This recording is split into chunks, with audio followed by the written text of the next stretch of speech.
peux, venant de n'importe quel pays, intégrer une top école française qui font partie des meilleures du monde. Même si tu viens de banlieue, si tu es excellent en maths, normalement tu rentres à Polytechnique. Et c'est gratuit. Centrale Supélec, deuxième meilleure école de France et une des meilleures écoles du monde. Toi, t'as fait tes études en Algérie. Toi, t'arrives là-bas, t'es direct à niveau et tout, tu t'en sors. Quand tu rencontres certaines personnes dans ces écoles-là, tu peux prendre une claque, tu vois, parce que t'as des vrais génies en fait qui viennent ici. Ce qu'il faut savoir, c'est que l'entrée est quasiment plus dure que la sortie dans ces écoles. Le chemin qui m'a le plus attiré, c'est de créer ma boîte, tu vois. Donc moi, je voulais la créer en France. Tu perds ton visa français, donc tu peux pas créer une boîte en France. Et c'est même compliqué de rentrer dans le salariat en France parce que t'as plus de visa. C'est encore plus difficile. Il n'y a même pas vraiment de titre de séjour pour lancer ta boîte. Donc tu peux pas résider en France si t'as pas de boulot ou t'es pas étudiant. J'allais même pas pouvoir revenir. T'allais te faire expulser du territoire français, quoi. Aujourd'hui, 40 000 boîtes créées par an passent par Legal Place. Et on a créé au total plus de 100 000 sociétés en France. Beaucoup de gens se disent qu'il faut pas parler de son idée business parce que on va te la piquer. Moi, je trouve beaucoup d'intérêt à en parler au max. Et donc, je me suis dit, ça m'exciterait trop de prendre le droit et d'essayer d'automatiser le droit. Je vais acheter une Rolex pour l'offrir à un client.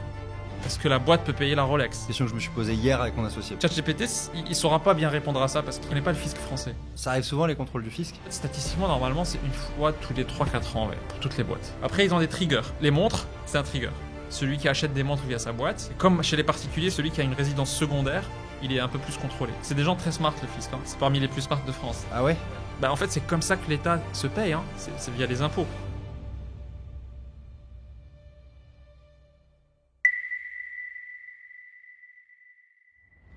Bonjour à tous, bienvenue dans ce nouvel épisode de Métier de rêve. N'oubliez pas, bien sûr, de vous abonner, ça soutient énormément la chaîne. Aujourd'hui, pour cet épisode, on est avec Rassem, CEO et cofondateur de Legal Place. Comment tu vas, Rassem? Très bien, merci pour l'invitation. T'es un habitué, toi, de la création de contenu. T'es passé dans plein de podcasts et t'as aussi ta chaîne YouTube, on va en parler. Chaîne YouTube qui a déjà 250 000 abonnés, c'est ça? Ouais, c'est ça. Ok, bon, très fort. Faudra que tu m'expliques comment tu fais pour avoir 5 fois plus d'abonnés que moi, quasiment. Pour commencer au début, Rassem, est-ce que tu peux nous expliquer un peu dans quel milieu t'as grandi et quelles études t'as faites? Yes. Bah écoute, j'ai grandi à Oran à la base. J'ai grandi jusqu'à l'âge de 19 ans là-bas, donc j'ai fait toute ma scolarité. Donc j'ai fait tout en arabe, même les maths. Ok. T'as tes parents algériens Ouais, mon père était syrien. Okay. Et donc ma mère est algérienne, donc j'étais entre les deux pays. J'allais en Syrie pour les étés et j'étais en hiver en Algérie, quoi. Et j'avais à l'époque entendu parler des grandes écoles d'ingénieurs françaises, donc ça m'a fait un peu rêver, donc je me suis dit il faut que je le tente. Je pouvais pas faire prépa à l'époque parce que il me fallait de l'argent pour venir en France, en fait, pour vivre, et mes parents pouvaient pas m'envoyer à l'époque.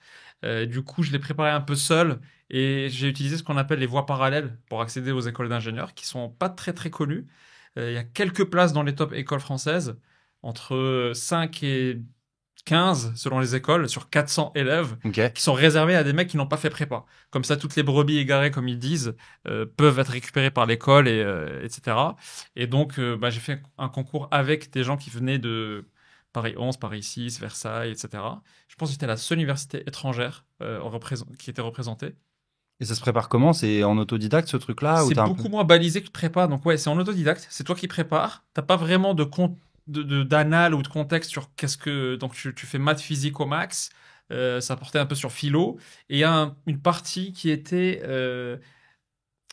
comment on appelle ça, entretien de motivation entre guillemets, donc c'est plus un entretien d'1 heure où tu vas parler de toi, de ton projet, de ton parcours qui va peser dans le dossier, et peu de gens le savent, mais déjà tout le monde peut accéder à une grande école française même sans prépa, donc ça c'est beaucoup de gens sont coincés de non, il faut faire prépa, etc. Non, tu peux, venant de n'importe quel pays, ça c'est incroyable, intégrer une top école française qui, en réalité, disons-le, font partie des meilleures du monde. C'est juste qu'elles sont pas connues parce qu'elles sont petites, quoi, en taille, en nombre d'élèves, et font pas de recherche. C'est les recherches qui font que tu es classé dans Shanghai, etc. Ouais. Et c'est gratuit. Ça aussi, peu de gens le savent, même en France. Une fois, j'ai fait une vidéo sur ça. Tous les commentaires, je me suis fait insulter parce que les gens disent ouais, c'est très cher, on peut pas payer pour ça. J'ai dit mais en fait, c'est gratuit les top écoles d'ingénieurs françaises. C'est comme ça, c'est public. Et donc, accessible à tout le monde, même depuis l'étranger, gratuite, c'est magique. Donc moi, je suis admis, j'arrive et je me dis ok, il faut que j'arrive à me financer. Et avant ça, quand j'étais adolescent à Oran, j'avais une passion pour la tech, hyper tôt. Donc j'ai commencé à coder, j'étais hyper curieux de savoir comment ça marchait tout ça, et j'étais impressionné de voir qu'on pouvait coder son site ou son appli tout seul. Et c'était sur jeuxvideo.com à l'époque, sur les forums jeuxvideo.com. Et ce qui était dingue, c'est quand j'ai vu des gens recommander Legal Play sur jeuxvideo.com, sur les mêmes forums plus tard, ça a été dingue ça. Parce que moi-même, j'ai appris sur ces forums en fait, tu vois. Tu codais quoi sur jeuxvideo.com? Non, j'ai appris. En fait, c'est des forums, c'est des espaces de discussion qui étaient hyper ouverts. Et c'est là-bas où j'ai appris comment te former à devenir développeur, en fait, tu vois. Donc, les gens te passent des liens, te guident parfois. Des gens qui... C'était fou. L'entraide qu'il avait sur les forums à l'époque, début des années 2000, elle était dingue. Je pense qu'il n'y a pas de trucs similaires aujourd'hui, je pense. Hein. Bah, c'est les prémices d'Internet, de YouTube, quoi. C'est là que, effectivement, tu pouvais trouver des gens qui ont un peu les mêmes passions que toi. Enfin, c'est les tout débuts d'Internet. Et l'énergie qu'il y avait était folle. Je me souviens avoir vu des projets se lancer dans ces forums-là, où tu avais un mec qui disait, les gars, moi, je veux lancer tel projet, voici ma vision. Il y avait 5 gars qui disaient, OK, je rejoins le projet. Et bam, tu as un site qui se lance, et c'est les 5 mecs, il y a un designer, il y a 3 développeurs, il y a un CEO. Et je me souviens même avoir vu, ça c'était dingue, quand le Bitcoin était né, le premier miner, tu sais que le premier miner Bitcoin, parce qu'avant c'était les cartes graphiques. Et ensuite il y a un mec qui a créé un miner spécialisé qui est optimisé pour l'algo du Bitcoin.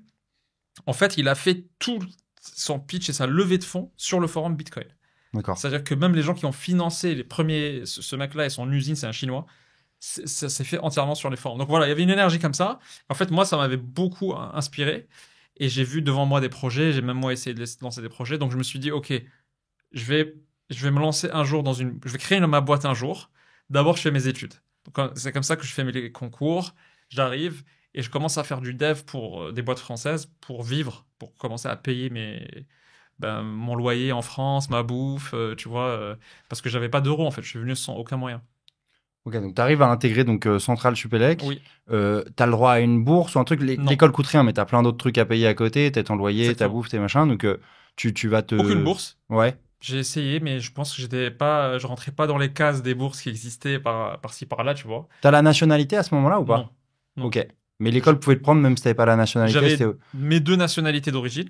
Mais l'école peut te prendre, mais peut pas. Tu n'as pas droit à des bourses de mérite ou les bourses françaises, quoi. Ok. Et donc, je me demande comment je fais pour gagner de l'argent, quoi, à ce moment-là. Et que c'est très dur de faire des jobs de style, je sais pas, un McDo ou des trucs comme ça, parce que tu es dans un campus isolé du monde et tu n'es pas comme dans d'autres contextes où tu peux juste bosser dans McDo et revenir à... Et les présences étaient très, très encadrées, tu vois. Tu peux pas t'absenter énormément. Et du coup, je me suis dit, OK, je sais développer. Il y a des gens qui ont besoin de ça. Je vais essayer de trouver des clients. Et j'ai fait une mini boîte de prestation de services comme ça, en fait. Tu vois, au début, c'est moi qui codais. Et après, avec les cours, je pouvais pas. Donc, je commençais à recruter des freelances à gauche, à droite. Et à un moment, j'avais un nombre de freelances et des clients. Et je devais rendre des comptes à ces clients-là. Et c'est là où je découvrais la difficulté de créer sa boîte quand tu es en France. En fait, le juridique et l'administratif, tu vois. Ok. Et donc, une fois que j'ai gagné suffisamment d'argent, je commençais à rêver plus grand. Et je me suis dit, OK, pourquoi pas Cambridge ? Et donc j'ai passé les concours, j'étais pas du tout sûr de gagner, parce que c'est hyper sélectif Cambridge. Il y avait un double diplôme qui était mis en place avec Centrale Supélec ou c'était vraiment en indépendant? C'était indépendant en fait. L'école te permettait, si tu avais un master d'une université très connue, qui était reconnue par l'école, de ne pas faire ta dernière année dans l'école. En gros, ils te dispensaient ta dernière année. Si tu ramènes un master étranger, que tu le valides, il faut encore le valider, quoi. Donc tu postules à qui tu veux. Tu peux postuler à Columbia, MIT, Stanford, Harvard, ce que tu veux, mais elles sont méga chères, celles-ci. Et les anglaises, elles sont entre deux. Elles sont pas gratuites comme en France, mais elles sont peut-être un peu plus chères que les HEC, ESSEC, etc., mais beaucoup moins chères que les MIT et Columbia, tu vois. On parle de quoi? Genre MIT, ça va être du 50 000 balles par an? Non, 100 000. 100 000 par an? Ah ouais, ok. À l'époque, c'était 100 000. Et Cambridge, ça va être un 50K par an, quoi. Alors, c'était 100 000 $ pour Columbia, par exemple, ou MIT, ou 80 ou 90. Cambridge, pour les étrangers, c'était 40 000 pounds. Ok. 30 à 40 000 pounds. Parce que c'est un peu moins cher pour les Anglais, du coup, c'est ça? Il y a l'État qui paye un peu. Beaucoup moins cher pour les Anglais, exactement. C'est peut-être 10 000 pour les Anglais. Donc, c'est largement accessible pour un Anglais. Et un Européen, à l'époque, c'était aussi pour les Européens. Maintenant, les Européens, c'est des étrangers après le Brexit. Donc, ils doivent payer full price, tu vois. Ok. Ouais. Ok, et donc toi, t'as mis assez de thunes de côté à ce moment-là pour te dire je peux payer 40K. Ah ouais? Je savais pas que j'allais pouvoir. Hein. Moi, quand j'ai postulé, je me suis dit, je postule, j'ai pas d'argent, mais imaginons que je suis accepté, ça va me booster de ouf pour aller chercher ce cash-là, en fait, tu vois. Ok. Donc les mecs m'acceptent. Et je Ok. me dis merde, ils m'ont accepté, je ne peux pas ne pas y aller. Tu vois, c'est trop un rêve d'enfant en fait, tu Ouais. vois. Donc je me dis voilà, challenge, t'as 9 mois pour pouvoir gagner le reste, le gap qui te manquait et bref, et oui, et donc je me suis vraiment arraché. J'allais plus trop en cours, etc. Et ça a marché à quelques fois. C'était très juste, très très juste. Mais c'est incroyable. Et Ok. j'étais déprimé d'avance. Tu sais, quand tu anticipes le malheur, tu anticipes que tu vas pas pouvoir rentrer, Ouais. alors qu'ils t'ont dit oui. C'était terrible, c'était vraiment Parce que terrible. tu as une deadline où tu devais payer ces 40 000 balles, quoi, et t'avais pas de. En fait, je savais pas, mais pour le visa, il faut que tu bloques cette somme-là pendant 3 mois avant que tu postules au visa Ok. pour pouvoir y aller. Et donc D'accord. moi, j'avais même pas lu cette règle. Et donc j'arrive à la deadline je postule au visa. Ils me disent, elle est où la somme bloquée? Je dis, ben, j'ai pas bloqué de somme et tout. Ils m'ont dit, ok, tu dois donc payer l'université, full amount. Et quand tu la payes, tu nous dis que tu l'as payé, on te donne le visa pour y aller. Donc j'ai D'accord. dû payer en avance l'université. Et voilà, c'est comme ça que ça a marché. Ok, donc incroyable. Et donc donc tu t'en es sorti juste avec tes missions, en trouvant des clients, Oui. en développant des trucs pour. Ok, d'accord. C'était quoi un peu tes clients? Enfin, c'était quoi le business que tu montais à ce moment-là, quoi? C'était très classique. C'était une agence de dev et de marketing. C'est tout ce que je savais faire. Tu vois, je savais développer. Je savais faire du marketing web à l'époque, SEO. C'était hyper sombre le SEO de l'époque. Tu vois, il y avait très peu de gens qui savaient le faire, mais c'était plus facile qu'aujourd'hui. Et en fait, je vendais ce que je savais faire. Et ce qui était dur, c'est de savoir trouver des clients. Tu vois, je démarchais tout le monde par mail automatique. Je faisais du porte-à-porte sur des commerces qui n'avaient pas besoin de moi. Bref, j'ai beaucoup tâtonné en fait. J'étais très jeune et je connaissais pas tu sais, même le mot networking, je le connaissais pas à l'époque. Ouais, ouais. Tu vois, t'es naïf, j'avais pas une famille business, moi. Tu vois, je Ouais, vois ouais. une famille plus euh, intellectuelle, plus académique, tu vois. Ils faisaient quoi tes parents? Je sais pas si tu l'as dit, mais. Mon père était enseignant-chercheur en Ok. énergie, donc Ouais. il enseignait, il avait son laboratoire de recherche, mais donc public, donc fonctionnaire. Et ma mère était architecte, fonctionnaire, la plupart du temps, en fait. Et du coup, il n'y avait pas Vas-y. d'éducation business que j'ai hérité, tu vois. Ok. Et donc ouais, donc t'as trouvé comment tes clients? Tu Bah, dis. Ce qui est dingue, c'est que j'ai tâtonné. J'ai créé des scripts pour envoyer des emails automatiques à toute la Terre. D'ailleurs, il y a des mecs que j'ai rencontrés plus tard qui m'ont dit que je les avais démarchés, genre, histoire intéressante, le mec d'Allegria, Francis Lelon, je sais pas si tu connais. Non, je vois. Ok. Allegria, c'est une boîte no-code française. Et Francis avait fait Sarenza avant. Ok. Donc, il est un des cofondateurs de Sarenza, etc. Et une fois, j'étais en partie de poker avec lui au hasard, et on fait connaissance, on devient pote. Et des mois après, il me dit, j'ai retrouvé un mail de toi il y a 6 ans quand tu étais étudiant et tu m'as démarché. Ah ouais. Et c'est ouf, C'est donc marrant. j'ai tellement Ok. arrosé tout le monde Ok. qu'il y a des mecs que j'ai rencontrés après. Il m'a pas répondu, il m'a ghosté, hein. Il a pas été mon Ouais, client. ouais. Mais j'ai trouvé une astuce qui a marché. C'était LinkedIn. Très peu de gens démarchaient sur LinkedIn à l'époque. Ok. Et il y avait très peu de Français sur LinkedIn. Ok. C'était vraiment Il y avait Viadeo, tu sais, à Ouais, l'époque. ouais, ouais. Et du coup, j'ai démarché sur LinkedIn des mecs qui étaient CEO et qui venaient de mon école. Ouais. Comme ça, les mecs se disent, OK, facteur de confiance, c'est l'un des nôtres. Ouais. Je peux le rencontrer au moins, tu vois. Et je mettais une petite veste, je mettais une montre pour paraître un peu plus vieux parce que sinon, c'était pas sérieux, c'était pas crédible, quoi. Et j'allais les voir et ensuite, ils voyaient que je maîtrisais, donc ils me filaient une mission. Et LinkedIn a rapporté peut-être la moitié. Et un jour, je croise le fondateur de LinkedIn Ok. dans une conférence. Il vient à Cambridge pour donner un talk. Et je le croise et je lui dis, mais c'est ouf parce que sans ta plateforme, j'aurais même pas pu être là, en fait. Parce Ouais. que Ouais. tu vois Internet, ce qui a permis de faire Internet pour beaucoup de gens est juste incroyable. Je pense Ouais, ouais. qu'on l'oublie. Juste avant d'aller sur Cambridge, Oui. un mot sur Central Supélec. Quand t'arrives, toi t'as fait tes études en Algérie, ça, t'es au niveau, t'arrives direct. Enfin, c'est pour ceux qui, bon, je pense que les gens connaissent, mais Central Supélec, deuxième meilleure école de France, tu vois, quasiment toutes catégories confondues, une des Oui. plus dures à avoir.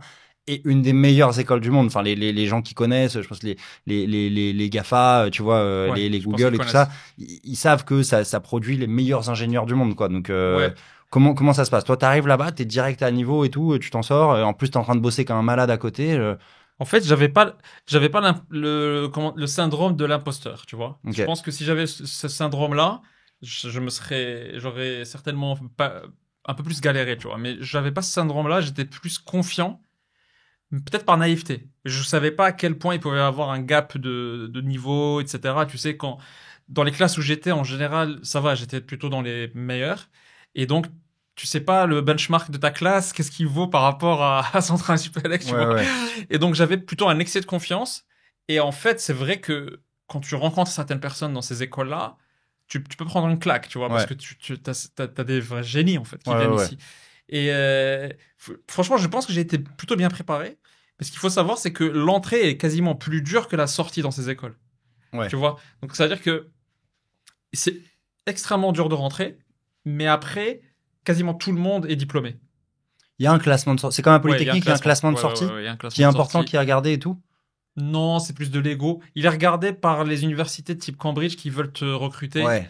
Oui, là, c'est sûr. Là, il y a une sorte de GPA équivalent, exactement. quoi. Il y a un GPA.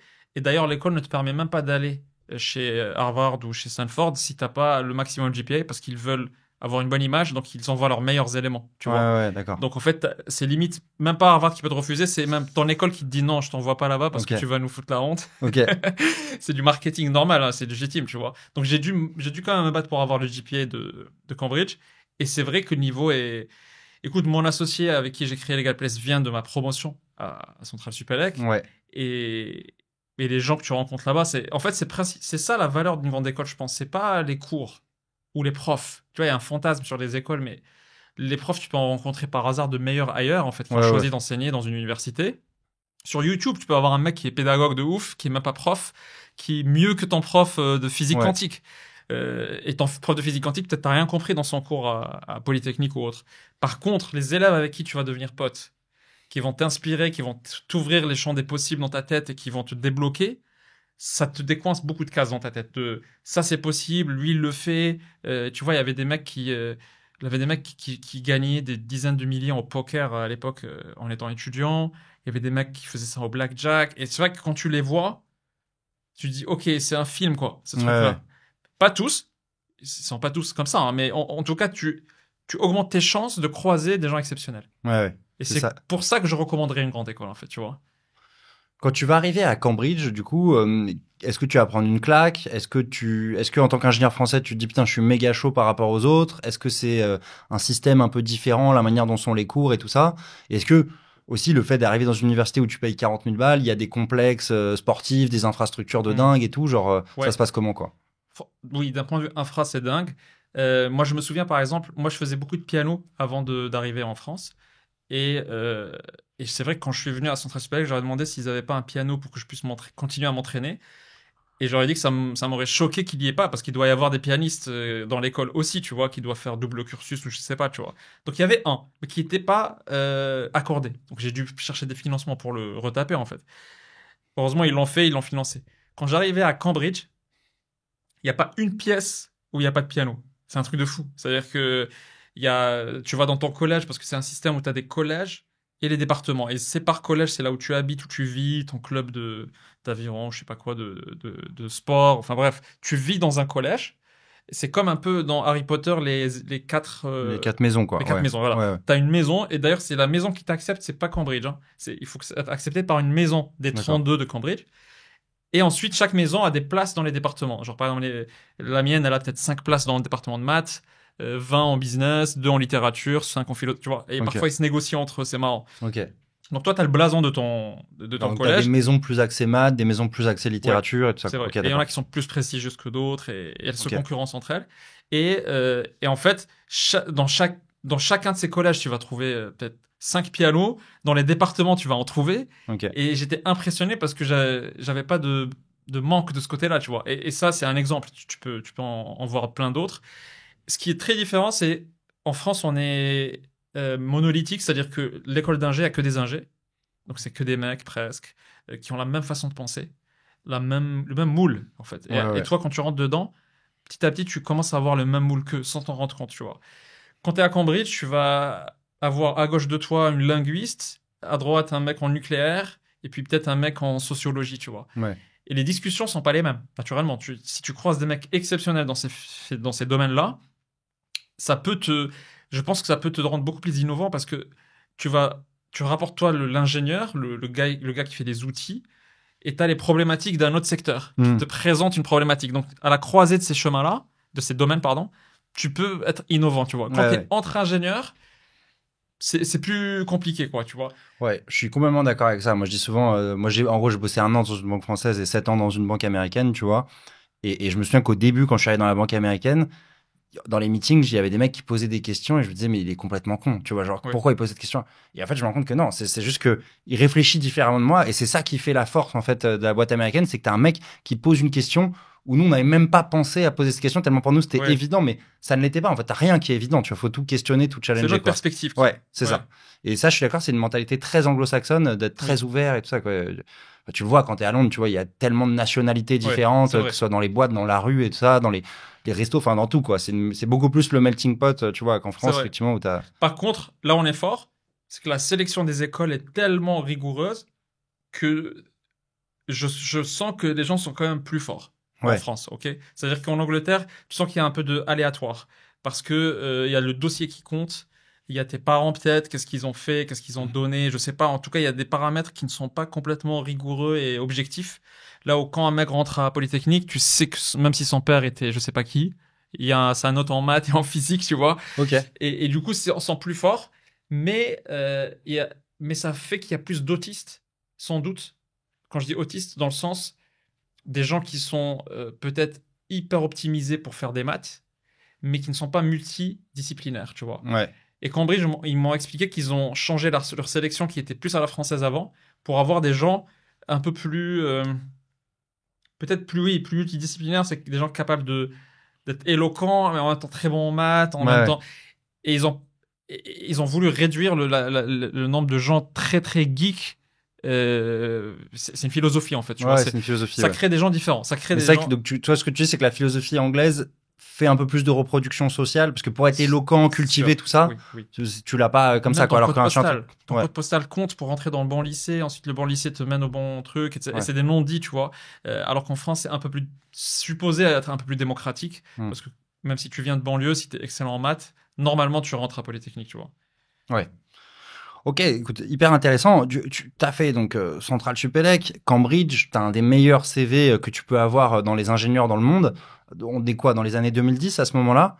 2012, Ouais, exactement. bosser pour une boîte comme Meta, Google et tout, ça te fait pas rêver aller bosser en Silicon Valley, avoir des salaires d'entrée à Si, 300 000 euros par an et tout ça? clairement, si. Ça me faisait rêver. Ça me faisait rêver, ouais. En fait, ça me faisait rêver comme un tremplin. C'est-à-dire que moi, je me suis toujours imaginé lancer ma boîte. Et en fait, le côté rassembler des gens autour d'un projet, être dans l'aventure, était beaucoup plus excitant pour moi que d'intégrer un gros nom, tu vois. Ok. Après, à faire un passage chez Google ou chez autre, ça aurait été très très cool. Mais je le voyais toujours comme passage. Et en fait, tu vois, on dit souvent que tu as le chemin et tu as le résultat, et puis le chemin est est aussi important que le résultat, il faut kiffer le chemin et tout. Ouais. Et en fait, avec du recul, après pas mal d'années de construction de Legal Place et tout ce que j'ai fait avant, je me suis rendu compte que tu as presque que le chemin, en fait. Tu vois, il y a que ça presque. Parce que, ok, le résultat, tu vas gagner ta vie. Un mec chez Google gagne très bien. Si ton entreprise marche, tu gagneras aussi très bien. Comme tu dis, si tu as les bons diplômes, bon, ça va, tu devrais un peu t'en sortir. Mais quel chemin t'aurais fait? C'est quoi ton quotidien? Avec qui tu interagis tous les jours? Avec qui tu vas galérer tous les jours? Et en fait, le chemin qui m'a le plus attiré, c'est de créer ma boîte, tu vois. Donc, j'ai Ok. cherché plutôt à optimiser ce parcours. En mode, au lieu de faire tout ce qu'il faut pour être accepté chez Google ou je sais pas qui, je me disais, c'est quoi le raccourci que je dois prendre pour très vite créer ma boîte, en fait, tu vois. Et donc, moi, je voulais la créer en France. Donc, il fallait que je revienne en France après Cambridge et pas que je m'éloigne. Je voulais pas la créer aux États-Unis.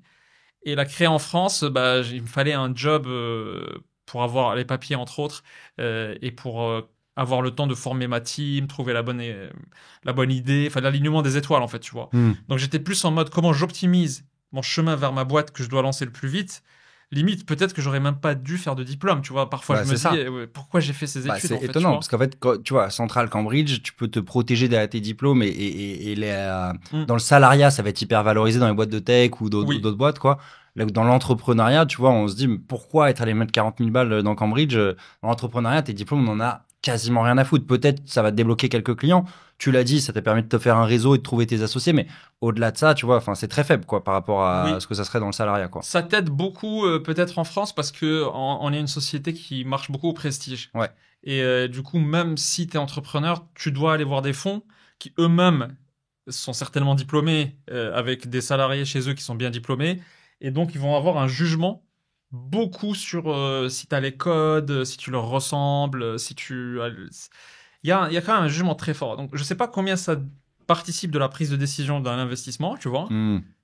Mais je pense que ça, c'est des tags ou c'est des étiquettes Ouais. qui peuvent aider beaucoup, tu vois. J'avais pas cette maturité à l'époque, moi j'étais plus intuitivement, et puis il y a aussi le côté ego qui joue, je dois être diplômé bien, tu vois. Il y a le côté parent, il y a plein de choses qui contribuent à ce choix-là, donc j'étais pas non plus libre en mode vas-y, je quitte. J'aurais pu me dire, ok, t'as été admis. Tu quittes maintenant en disant j'ai été admis, t'inquiète. Tu vois, tu aurais pu faire ça, ça aurait été plus optimal. Mais j'avais pas toutes les cartes en main, donc il y a un côté de moi qui disait ok, peut-être c'est une sécurité, comme ça t'as un parachute si tu tombes. Ouais, je comprends. Tu te reconvertis bien.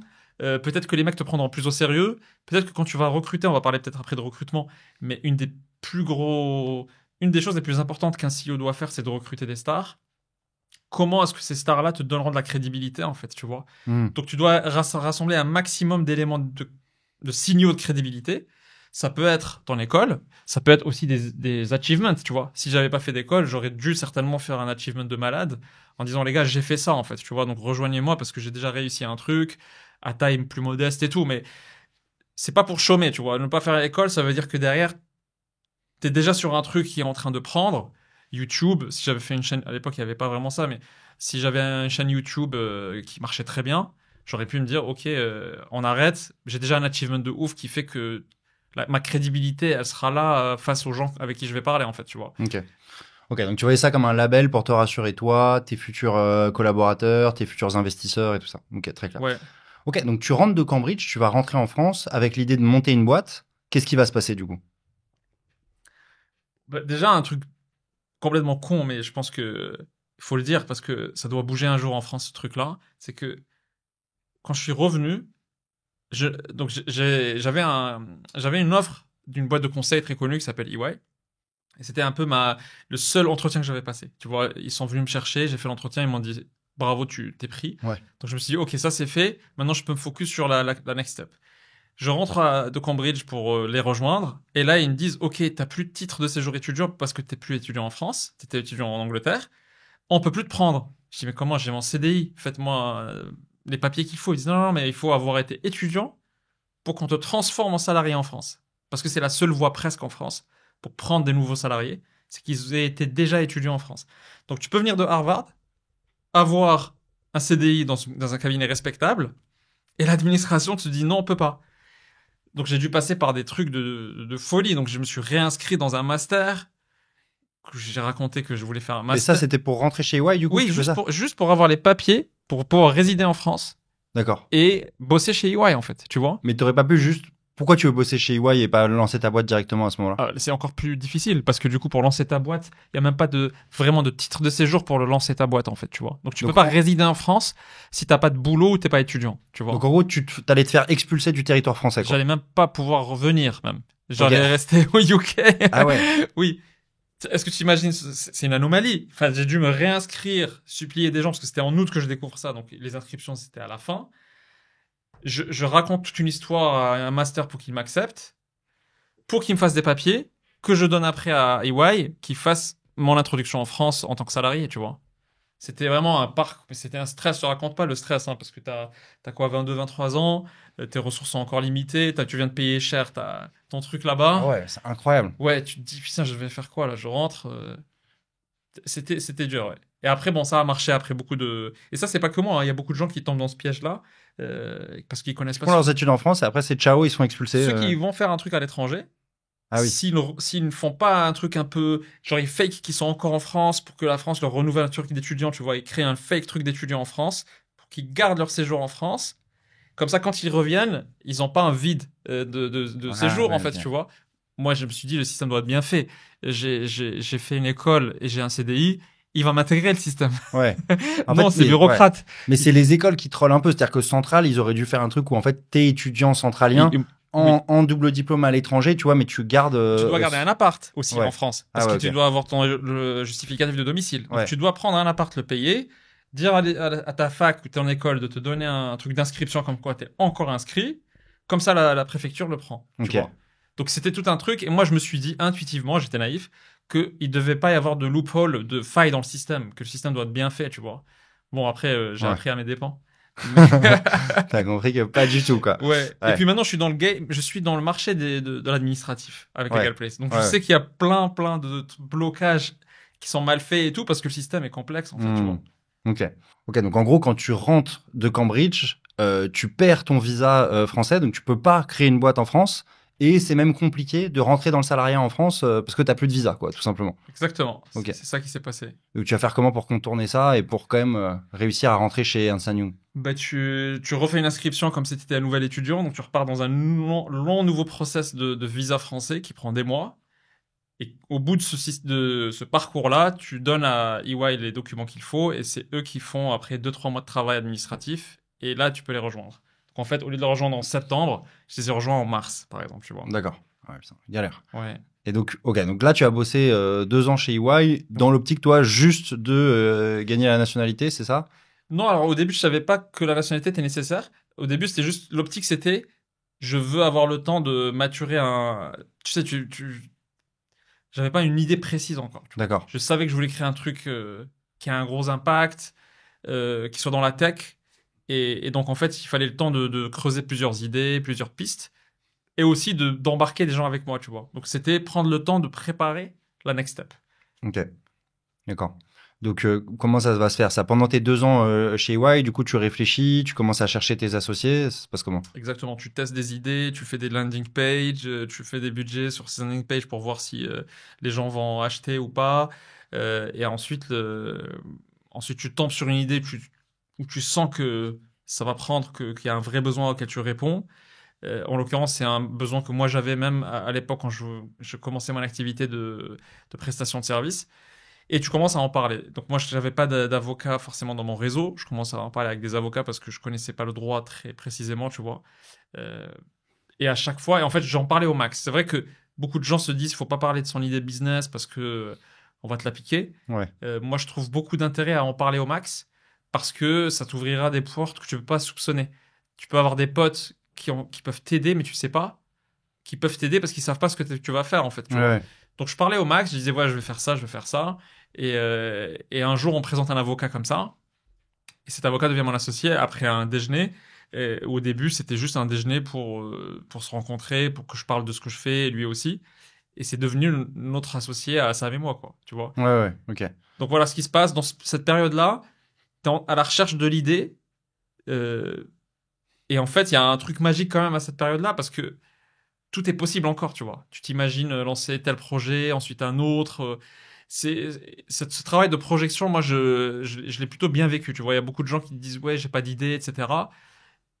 Si tu n'as pas, si t'es pas dans l'action, si t'es pas en train de parler avec un maximum d'entrepreneurs, essayer toi-même des idées, faire des landing pages quand tu veux tester une idée même la plus bête possible, tu ne peux pas attirer vers toi ces opportunités-là, tu vois. C'est que quand tu te mets en action avant même d'avoir une idée, que finalement tu vas attirer des porteurs de projets, des mecs qui ont eux-mêmes des idées, parce que tu existes sur la place, c'est en train de bouger en fait, tu vois. C'est intéressant, je pense qu'il y a beaucoup de gens qui nous écoutent, qui sont dans le monde corporate, tu vois, ou chez des EY ou ce genre Ouais. de job. Et donc, toi, tu penses que ouais, c'est possible d'être dans le monde corpo tout en faisant des rencontres, tout en brainstormant sur ta prochaine idée. Écoute, moi j'avais choisi EY aussi parce que si j'avais fait McKinsey, j'aurais pas eu ce temps-là, Ouais, c'est ça, ok. tu vois. Et du coup, j'ai même pas risqué à passer des entretiens chez les cabinets de strat. Il y en a qui réussissent à le faire, mais en général, ils quittent pour lancer, tu vois. Moi, je pouvais avoir mes soirées, mes week-ends, parce qu'il faut le dire, hein, il y a il y a des cabinets où t'as pas tes soirées et tes week-ends. Hein. Tu peux Ouais, pas. clairement. Et du coup, j'avais le temps de tester plein de trucs, tu vois. Je voulais être sûr d'avoir ce temps-là pour creuser des choses. Après, t'as des gens hein, j'ai plein de potes qui ont quitté McKinsey, lancé une boîte et ça a marché, en fait, tu vois. Ça Ok. peut exister. Comment va devenir cette idée de Legal Place, sachant que t'as pas créé de boîte à ce moment-là? Donc, comment tu sais que c'est une galère de monter une boîte et comment tu arrives sur cette La idée? première boîte, c'était une boîte de prestations que j'avais créée quand j'étais étudiant, donc c'est Oui, celle c'est dont je vrai. te parlais. Et en fait, curieusement, quand t'es étudiant, t'as le droit de monter une boîte même si t'es pas français. Donc je l'ai montée et à la base, je voulais pas monter de boîte. À la base, je voulais juste facturer mes prestations de service, tu vois. Hmm. Et comme tous les clients de Legal Place aujourd'hui, ou beaucoup d'entre eux, quand ils vont facturer le client parce qu'ils ont trouvé un client, ils ont une activité, le client dit, ben, fais-moi une facture avec un numéro SIRET, quoi. Tu dis, c'est quoi le numéro SIRET? Ah, il faut que je crée une boîte. Et c'est là où tu rentres dans le parcours, tu vois. Ok. Et donc, moi, je connaissais intimement ce truc-là parce que je l'ai vécu, tu vois. Je sais que les gens d'abord commencent par trouver des clients et donc, je me suis dit à l'époque, c'est pas normal qu'il y ait pas un truc où tu cliques sur des boutons et comme tu installes une app, bah, tu installes une boîte, quoi. Tu crées une boîte, c'est pas, ça devrait être possible, tu vois. Et en fait, ça ne l'était pas. Et donc, je me suis dit, la tech va certainement remplacer beaucoup de ces métiers intellectuels où il n'y a pas une énorme complexité, mais il y a des humains qui doivent les faire, qui sont qualifiés, qui sont éduqués, qui sont formés, qui ont de l'expérience, etc. Et je me dis, quelque part, on pourrait automatiser une partie de ce travail intellectuel, en fait, tu vois. Et j'avais une vision aussi que l'IA aujourd'hui commence à confirmer que les métiers un peu intellectuels sont beaucoup plus simples finalement à automatiser que ce que tu vas avoir après en robotique qui va automatiser des métiers plus physiques, tu vois. Hmm. Et donc je me suis dit ça m'exciterait trop de prendre le droit et d'essayer d'automatiser le droit, tu vois. C'était un truc, c'est là où je dis que le chemin est important parce que en fait, ce qui m'intéressait c'était de matérialiser une idée en fait, tu vois. Genre j'avais cette idée-là, je me dis ça serait dingue que ça existe. Imagine t'as un truc automatique qui fait le travail que fait un juriste, par exemple, tu vois. Et je me suis dit, si ça arrive, ça serait ouf. Et donc, je voulais tellement que ça existe que je me suis dit, il faut que je le fasse, tu vois. Donc il faut que je ramène des mecs qui sont capables de le faire avec moi. Donc, il faut que je commence à réfléchir au produit, à l'architecture, etc. Mais c'était ça qui me drivait vraiment. Et a posteriori, même si ça gagnait pas, tu vois, souvent quand tu vas lever des fonds, on te dit, fais-moi les projections de combien tu vas faire l'année 1, l'année 2, Ouais, l'année 3. un Et business en plan. fait, ça n'intéresse que l'investisseur. Parce que toi, en fait, tu as tellement d'autres motivations de faire ce projet-là que je connais très peu d'entrepreneurs qui font un business plan que pour eux en disant, waouh, regarde, je ferai 5 millions l'année 3. Hein. 5 millions l'année 3, c'est intéressant, j'aimerais trop le faire. C'est pas ça qui drive un entrepreneur. C'est pas, je veux faire 5 millions l'année 3. Ça, c'est un résultat, en fait. Ce qui drive, c'est des choses beaucoup plus profondes et humaines. Parfois, ça peut être, moi, dans mon cas, c'était matérialiser une thèse. Tu vois, ma thèse, c'était que ça va s'automatiser. Comme aujourd'hui, je peux avoir des thèses en mode où il y aura des robots pour faire X ou Y tâches. Si j'avais pas Legal Place, j'aurais été ravi de rassembler des mecs autour d'une table et leur dire, les gars, on a un plan. Vas-y, on va faire ça, tu vois. Et ce chemin-là qui te permet de durer, qui même si tu fais pas 5 millions l'année 3, Hmm. c'est pas un problème pour toi en fait, tu vois. Tu vas continuer parce que tu es en train de matérialiser le truc, tu vois le truc commencer à prendre et le chiffre d'affaires est limite, j'ai pas envie de dire secondaire parce que c'est nécessaire quand même, mais ça intéresse surtout l'investisseur en fait, tu vois. Ok, c'est intéressant parce que enfin, moi, je connais des entrepreneurs qui te disent le but de l'entrepreneuriat, c'est de faire du bif, tu vois. Genre, si tu Oui, veux pas faire du pognon, sois pas entrepreneur, tu vois. Si tu oui. veux pas faire 50% des bidas, tu vois, si tu veux faire du 8-10% des bidas, bosse chez Renault. Enfin, tu vois, ils le disent un peu crûment. On avait Anthony qui était là sur la chaîne et qui disait ça. Ouais, toi, tu trouves que c'est plus, ouais, avoir une mission, te dire, je vais résoudre tel problème. Et bien sûr, il faut que je gagne de l'argent, sinon je vais crever dans le process, quoi. Mais c'est pas ça qui te drivait, quoi. Je, Maintenant, je suis convaincu que le chemin, c'est quasiment tout ce qu'il y a dans la vie, tu vois. Tu peux, à l'arrivée, dire, c'est bon, j'ai vendu pour 20 ou 30, et tu peux le célébrer pendant un certain moment. Bien sûr, ça va t'acheter une liberté monstre dans la vie. Hein. Je suis pas en train de downplay le gain financier du truc. Je suis juste en train de dire que tu vas vivre 99% du temps cette aventure, tu vois. Donc, si le but c'est de faire du bif, mais que tu vas te flageller tous les jours à vendre des chaussettes, et tu détestes ça, et tu détestes le textile, et que tu n'as aucun goût dedans, etc., est-ce que ça vaut la peine que ton temps conscient, tu le passes entièrement à faire ça pour que, quand tu arrives à 50 ans, tu Hmm. puisses voyager en business class? C'est une vraie question profonde, hein, c'est philosophique. Chacun Ah, jugera, sa réponse, ouais. mais je pense que tu peux faire peut-être 3 fois moins d'argent et tu voleras peut-être en business quand même, mais Ouais. peut-être à 55, mais tu auras un chemin Et ce chemin-là, tu l'auras vécu, tu vois. Tu auras vécu un vrai chemin et c'est tout ce que ton existence sera, ce sera ce chemin-là, en fait, tu vois. Ouais. Et donc, si c'est avec des gens que tu détestes, dans une activité que t'aimes pas, imagine si tu vends des chaussettes, tu vas parler à des gens d'une certaine nature qui sont pas les mêmes que si tu fais de la thermodynamique dans une boîte d'ingénieurs, en fait, tu vois. C'est pas qu'une question d'argent.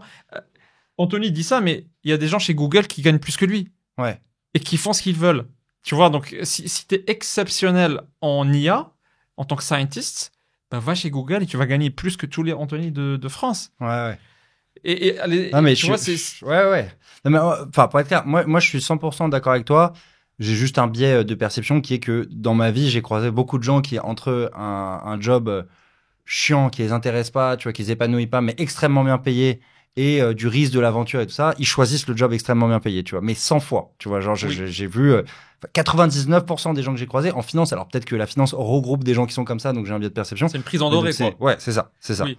Tu vois, entre faire un truc qui vraiment est pas du tout épanouissant intellectuellement, parce que c'est épanouissant les 2-3 premières années, mais quand tu fais la même chose depuis 10 ans, bah, tu vois, il y a zéro challenge et tout ça. Bah, ils préfèrent le 500K, 1 million par an sûr, tu vois, avec un truc chiant, que prendre des risques et mais avoir un truc. Ils truc. sont pas très bons, finalement, dans ce qu'ils font. Parce que ça peut être chiant, mais peut-être pour eux, ça l'est moins. Au bout de 5-10 ans, tout le monde est bon, tu vois. Tu vois, tout le monde est bon dans ce mais que pourquoi ils survivent dans ça alors que ça serait une souffrance énorme s'ils aimaient pas, en fait. Ils survivent quelque part peut-être parce que il y a quelque chose qu'ils aiment dedans, en fait. C'est l'hôtel à Ibiza. je te promets, L'hôtel à Ibiza, c'est combien de temps dans l'année? C'est 5 semaines dans l'année. Max. Ouais, max. Non, mais après, il y a des week-ends, il y a des trucs, tu vois, machin. Il y a des week-ends, et encore, ils travaillent les week-ends parfois, ces mecs-là. Donc, ouais. Les gars en banque d'affaires, t'arrives pas trop à les avoir en week-end, hein. Quand tu ouais. veux booker un week-end. Moi, c'était salle de marché. Ok, salle de marché, c'est fermé le week-end. Ouais, c'est vrai. Mais c'est un exemple. Mais j'ai une thèse que s'il y a un truc que tu fais beaucoup, beaucoup mieux que les autres, de toute façon, tu vas finir un peu par l'aimer quelque part, ou c'est parce que tu l'aimes aussi que tu es largement meilleur que les autres, et tu seras payé à un moment, le meilleur dans sa catégorie, dans une activité, sera payé comme les mecs de salle de marché, tu vois. Ouais. Genre, la dernière fois, je recevais dans mon podcast un formateur en management. Le mec, tous les jours de l'année, il forme, tu vois. Et il adore former. Et en fait, un formateur ne gagne pas forcément beaucoup. Et lui, il a un rythme de vie qui est très, très, très bon aujourd'hui parce qu'il aime tellement ça que ses clients l'adorent parce qu'il le fait bien, il est passionné. Et en fait, je pense que quand tu es passionné, c'est contagieux. Tu vois, par exemple, quand tu veux faire un business, moi, j'étais passionné par le sujet.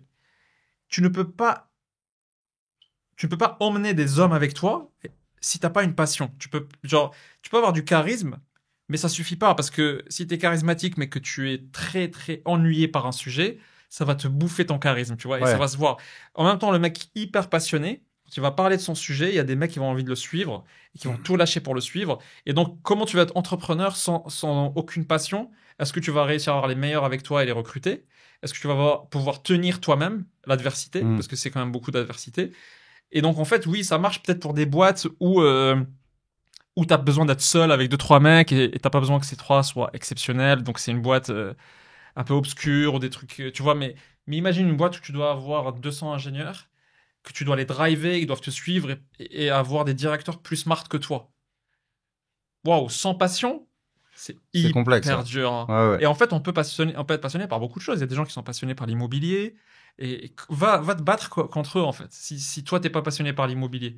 Eux, ils vont passer tout le temps, ils vont trouver les failles, ils vont monter, taper dans la porte des gens pour voir s'ils sont pas en train de vendre. Enfin, c'est une obsession qu'ils peuvent débloquer que toi, tu ne peux pas. Moi, j'avais ça pour ce que je faisais. Et sans rien au monde, je t'échangerais pour un truc 2 fois, 3 fois plus gros, mais où mon âme n'est pas du tout mobilisée pour ça, en fait, tu vois. Complètement aligné avec toi. C'est vrai que les gens passionnés sont passionnants. J'ai un peu insisté là-dessus parce que je pense que c'est important pour la suite de bien comprendre quel était ton drive, quel était ton moteur.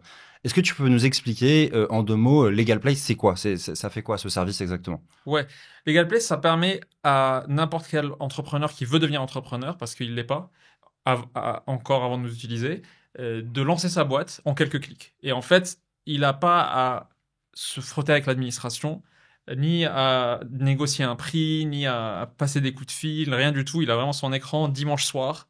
Il clique sur 3 boutons. J'exagère un peu, ça prend plus de temps parce que c'est une société, c'est pas une rigolade, quoi. Et à la fin, il a sa boîte qui est créée en ligne. Et maintenant, ça permet aussi de faire de la comptabilité et du compte pro. Ça veut dire que quand tu crées ta boîte, ton compte pro, c'est un compte pro Legal Place. Donc ta carte de crédit aussi, donc tu n'as même pas besoin d'aller voir ouvrir des comptes, faire des KYC, faire des process longs de souscription ailleurs, tu vois. Donc, t'es concurrent de Conto ou c'est avec. Écoute, on est confrères. Ok, d'accord. C'est-à-dire que oui, il y a des gens qui choisissent Conto parce qu'ils aiment la marque Conto et il y a des gens qui préfèrent la facilité de souscrire chez nous. D'accord. On laisse le choix en fait, si tu veux. On n'impose pas, hein, on n'est pas fermé. C'est pas Apple quoi. C'est compatible avec tous les.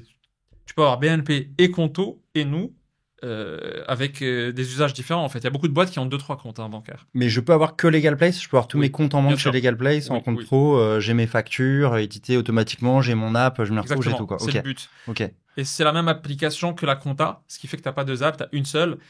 Et donc, quand tu ouvres ton compte bancaire, entre guillemets ton compte pro, tu vois aussi des informations comptables qui vont te faire éviter des erreurs de débutants, tu vois.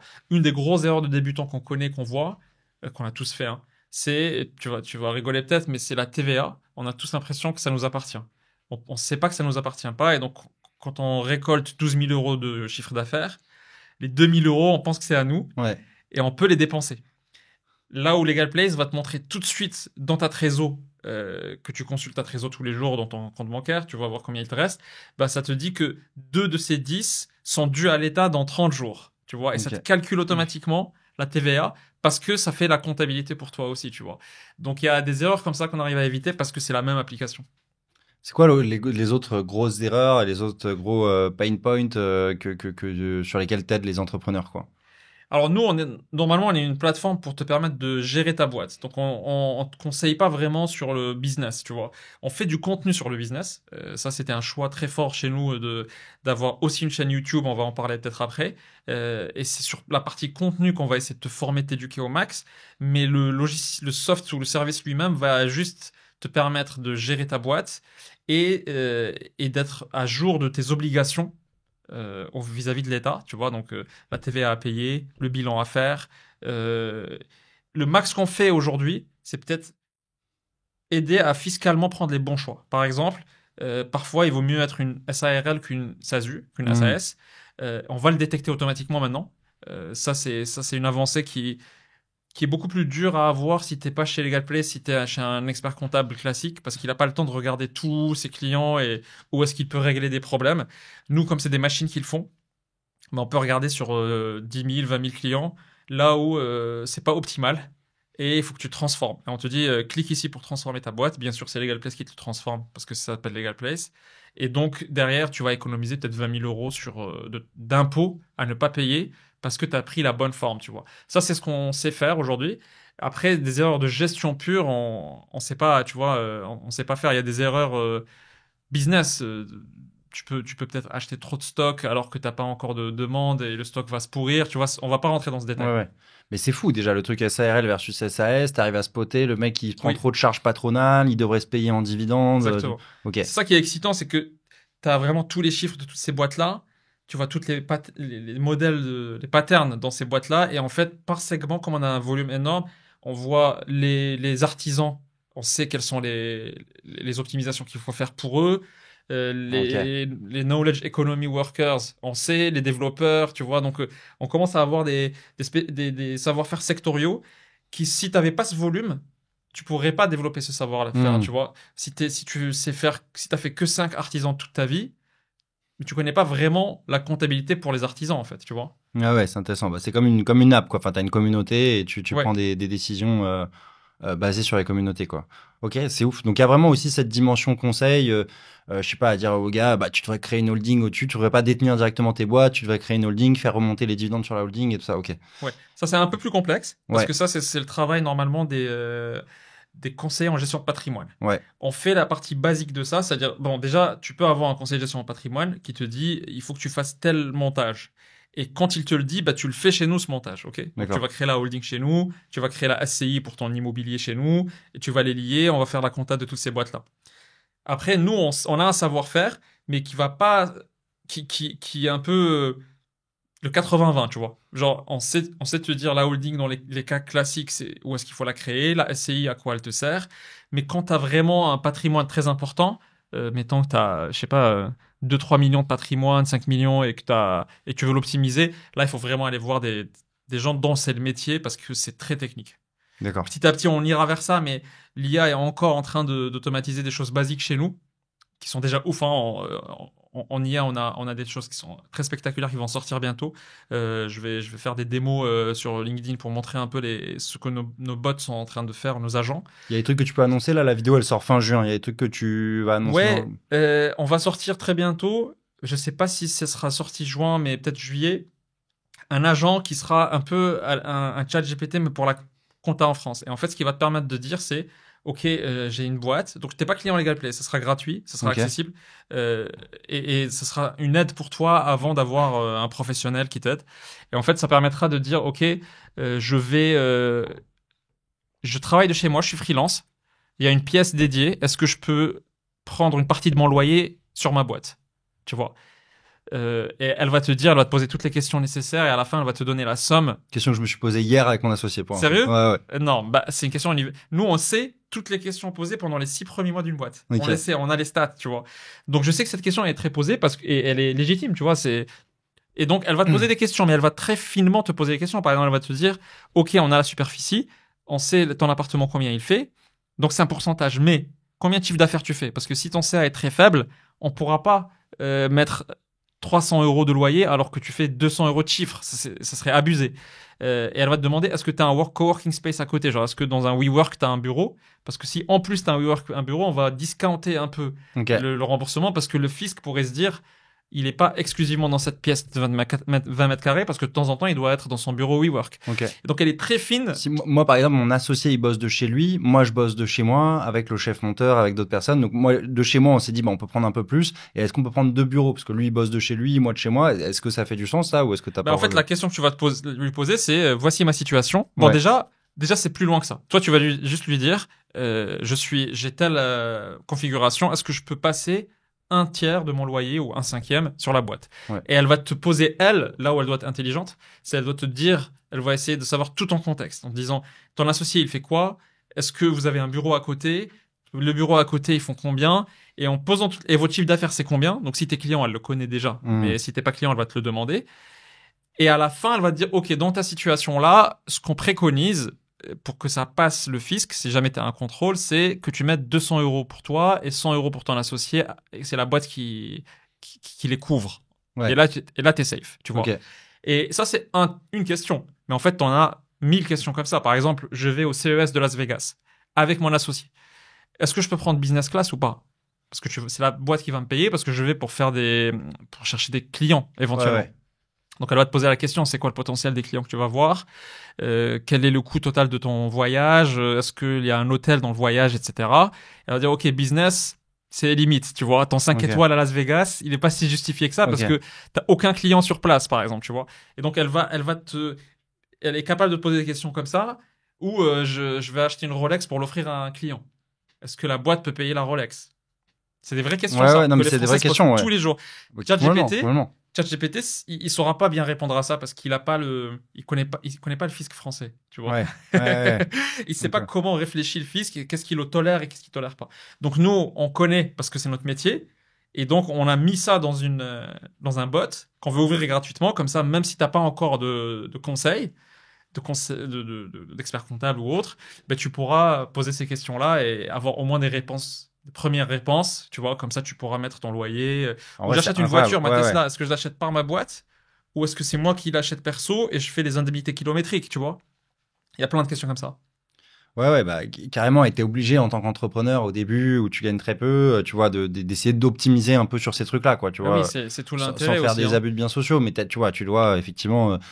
tu te balades, est-ce que tes billets de train SNCF, tu les prends dessus, tu fais des trucs avec un client, tu vas te faire un week-end, en fait, où certes, c'est un peu festif, mais c'est aussi, il y a des gros deals qui sont closés là. Enfin, c'est le folklore du business. Il y a des gros deals que tu closes à un dîner et tout ça. Je m'invite à un match à Roland-Garros. Est-ce que tu peux? Est-ce que s'il y a ta femme aussi dans le Roland-Garros, est-ce qu'elle est couverte ou pas? C'est des vraies questions, c'est légitime. Ok, écoute, hyper intéressant. J'ai hâte que ça sorte et de tester ça. Je te ferai un petit feedback dessus. T'as un gros concurrent qui est Legal Start. C'est quoi un peu ton positionnement par rapport à eux? C'est quoi la différence entre les deux? Ouais, Legal Start est sans doute le seul, à part nous, à pouvoir créer des boîtes à cette échelle-là. Tu vois, donc nous, on est le plus utilisé en France pour créer une boîte. On a peut-être 12% du marché aujourd'hui ou quelque chose comme ça, donc plus de 1 sur 10. Donc ça fait une échelle. Et c'est très, très, très dur de pouvoir créer autant si t'as pas tous les automatismes qu'il faut, mais qui marchent bien dans tous les cas un peu edge, tu vois, dans les cas un peu extrêmes. Et sans doute, donc beaucoup ont essayé. Legal Start est le seul en fait, à part nous, qui arrive à le faire. Il n'est pas aussi automatisé que nous. On sait quelles sont les choses qui sont automatiques, qu'est-ce qui ne l'est pas.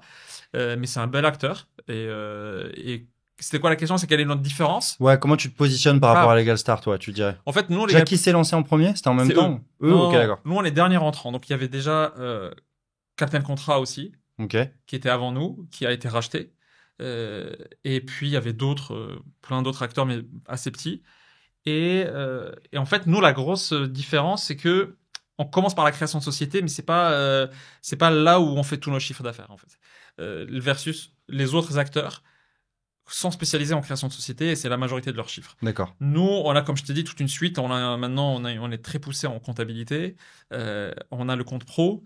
On a la domiciliation d'entreprise. Donc, tu peux loger ton activité ton siège peut être dans une adresse Legal Place. Comme ça, tu ne le mets pas chez toi. Ouais. Comme ça, ton courrier est reçu chez nous, il est numérisé et tu le vois sur ton application, tu vois. C'est ouf ça. Et t'as pas à révéler ton adresse publique. Okay. Parce que si c'est chez toi à la maison, tout le monde peut le voir. Donc, si tu as des cryptos, les gens viendront te voir. Ouais. Avec un gun chez toi à la hacheur, quoi. Ouais, et ils ne chercheront pas toi, mais quelqu'un de proche de toi, parce qu'ils ne peuvent pas te prendre toi. Sinon, tu ne peux pas leur transférer des cryptos. Mais en gros, on a ce service-là de domiciliation d'entreprise. Donc, c'est une adresse dans le 8e, parce que tout le monde veut être dans le 8e. Et puis, ça optimise aussi tes taxes. Quand tu es dans le 8e, tu payes moins d'impôts que si tu étais ailleurs. Et du coup, tu vois, cette suite-là, on est les seuls à le faire. C'est même pas comparé à Legal Start, mais c'est même comparé à n'importe quel acteur de compta ou autre. C'était un pari qui a été fait.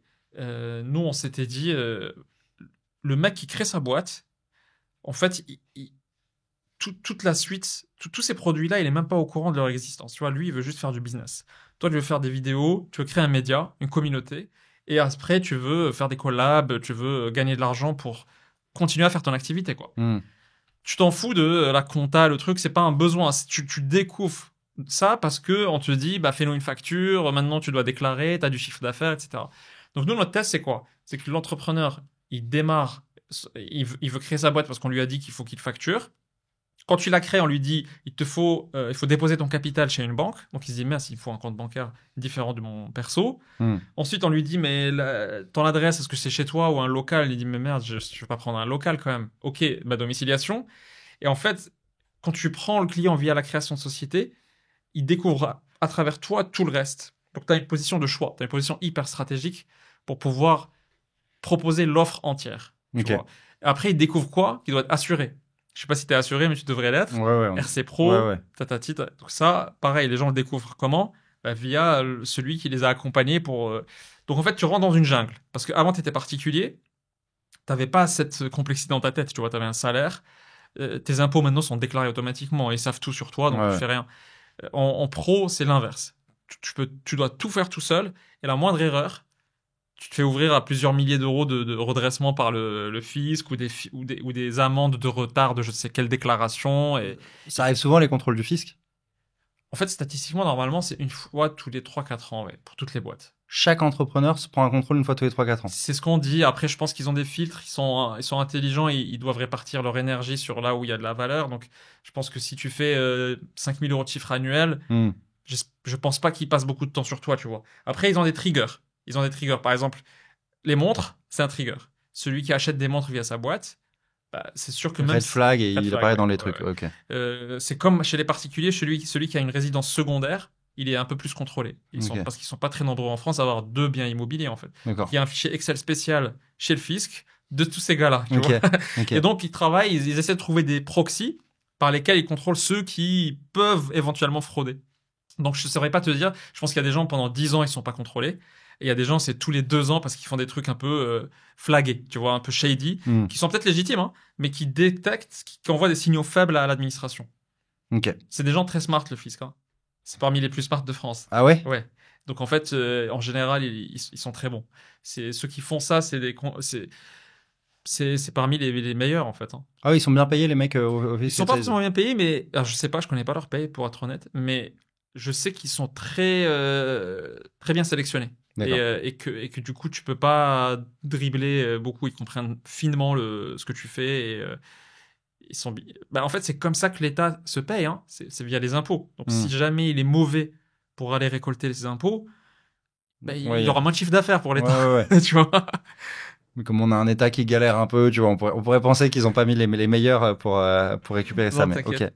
ok, donc tu as parlé à pas mal de gens autour de toi. À quel moment il y a un déclic et que tu te dis, ça y est, je quitte EY et je peux me lancer à fond et lancer Legal Place, quoi.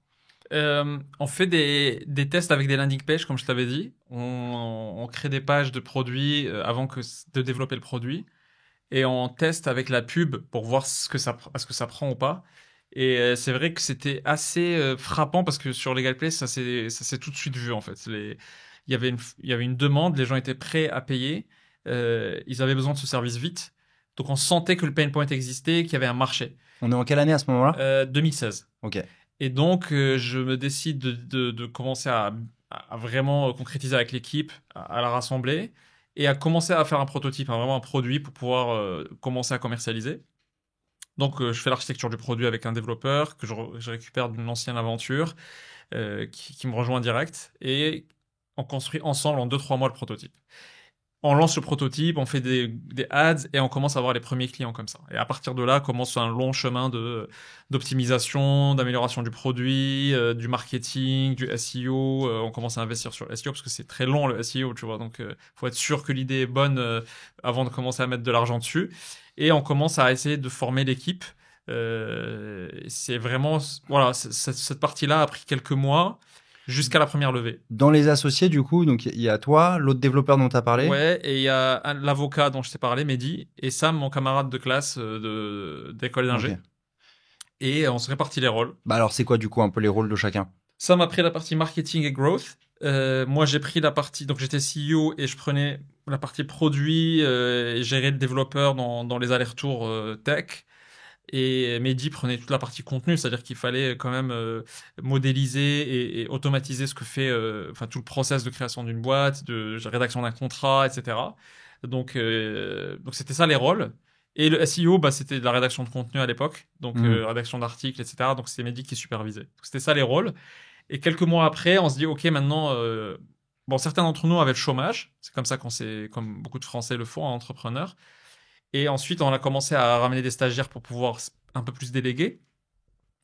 Et il fallait lever pour pouvoir recruter une équipe un peu plus complète. Donc, on l'a levé en 2017, fin 2017. Notre premier tour, c'était 1 million. Et ça nous a permis d'avoir un peu d'oxygène pour vraiment déployer notre offre, quoi. Tu lèves 1 million, donc sur une valo que tu peux peut-être pas communiquer ou... Ah, la valo de l'époque, c'était quelques millions. C'était peut-être 3 ou 4, je dirais. Ok. Ouais.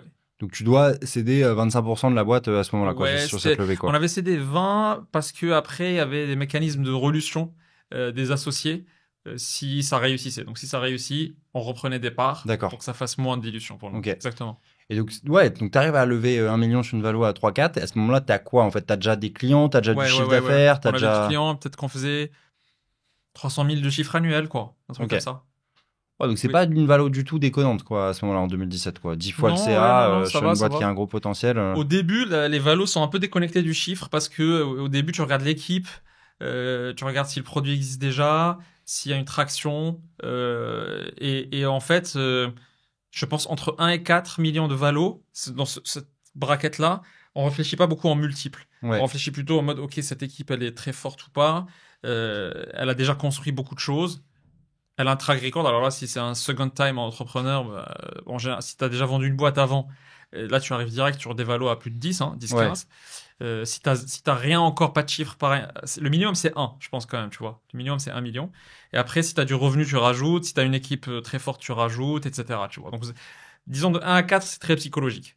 Le fait que tu as un concurrent, Legal Start, à ce moment-là, Ouais. c'est plutôt rassurant pour les investisseurs. Est-ce qu'ils disent, ah putain, il y a un marché qui existe déjà, c'est confirmé? Ou est-ce qu'au contraire, ils se disent, ah bah, ils vont devoir se partager le gâteau et ça les freine un peu, quoi?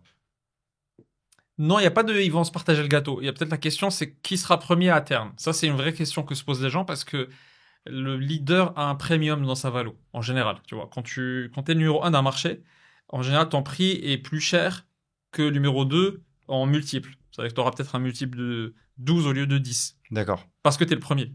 Et est-ce qu'à terme, sur les business comme ça, il y en a toujours un qui finit par tuer l'autre ou... Non, il n'y a pas de winner takes all toujours. Il y a des marchés où tu as un winner takes all par nature. Donc en fait, là, les gens doivent se faire une thèse dans leur tête en mode est-ce que c'est un marché winner takes all ou est-ce que c'est un marché finalement où il y a de la place pour plusieurs acteurs, plusieurs winners, tu vois.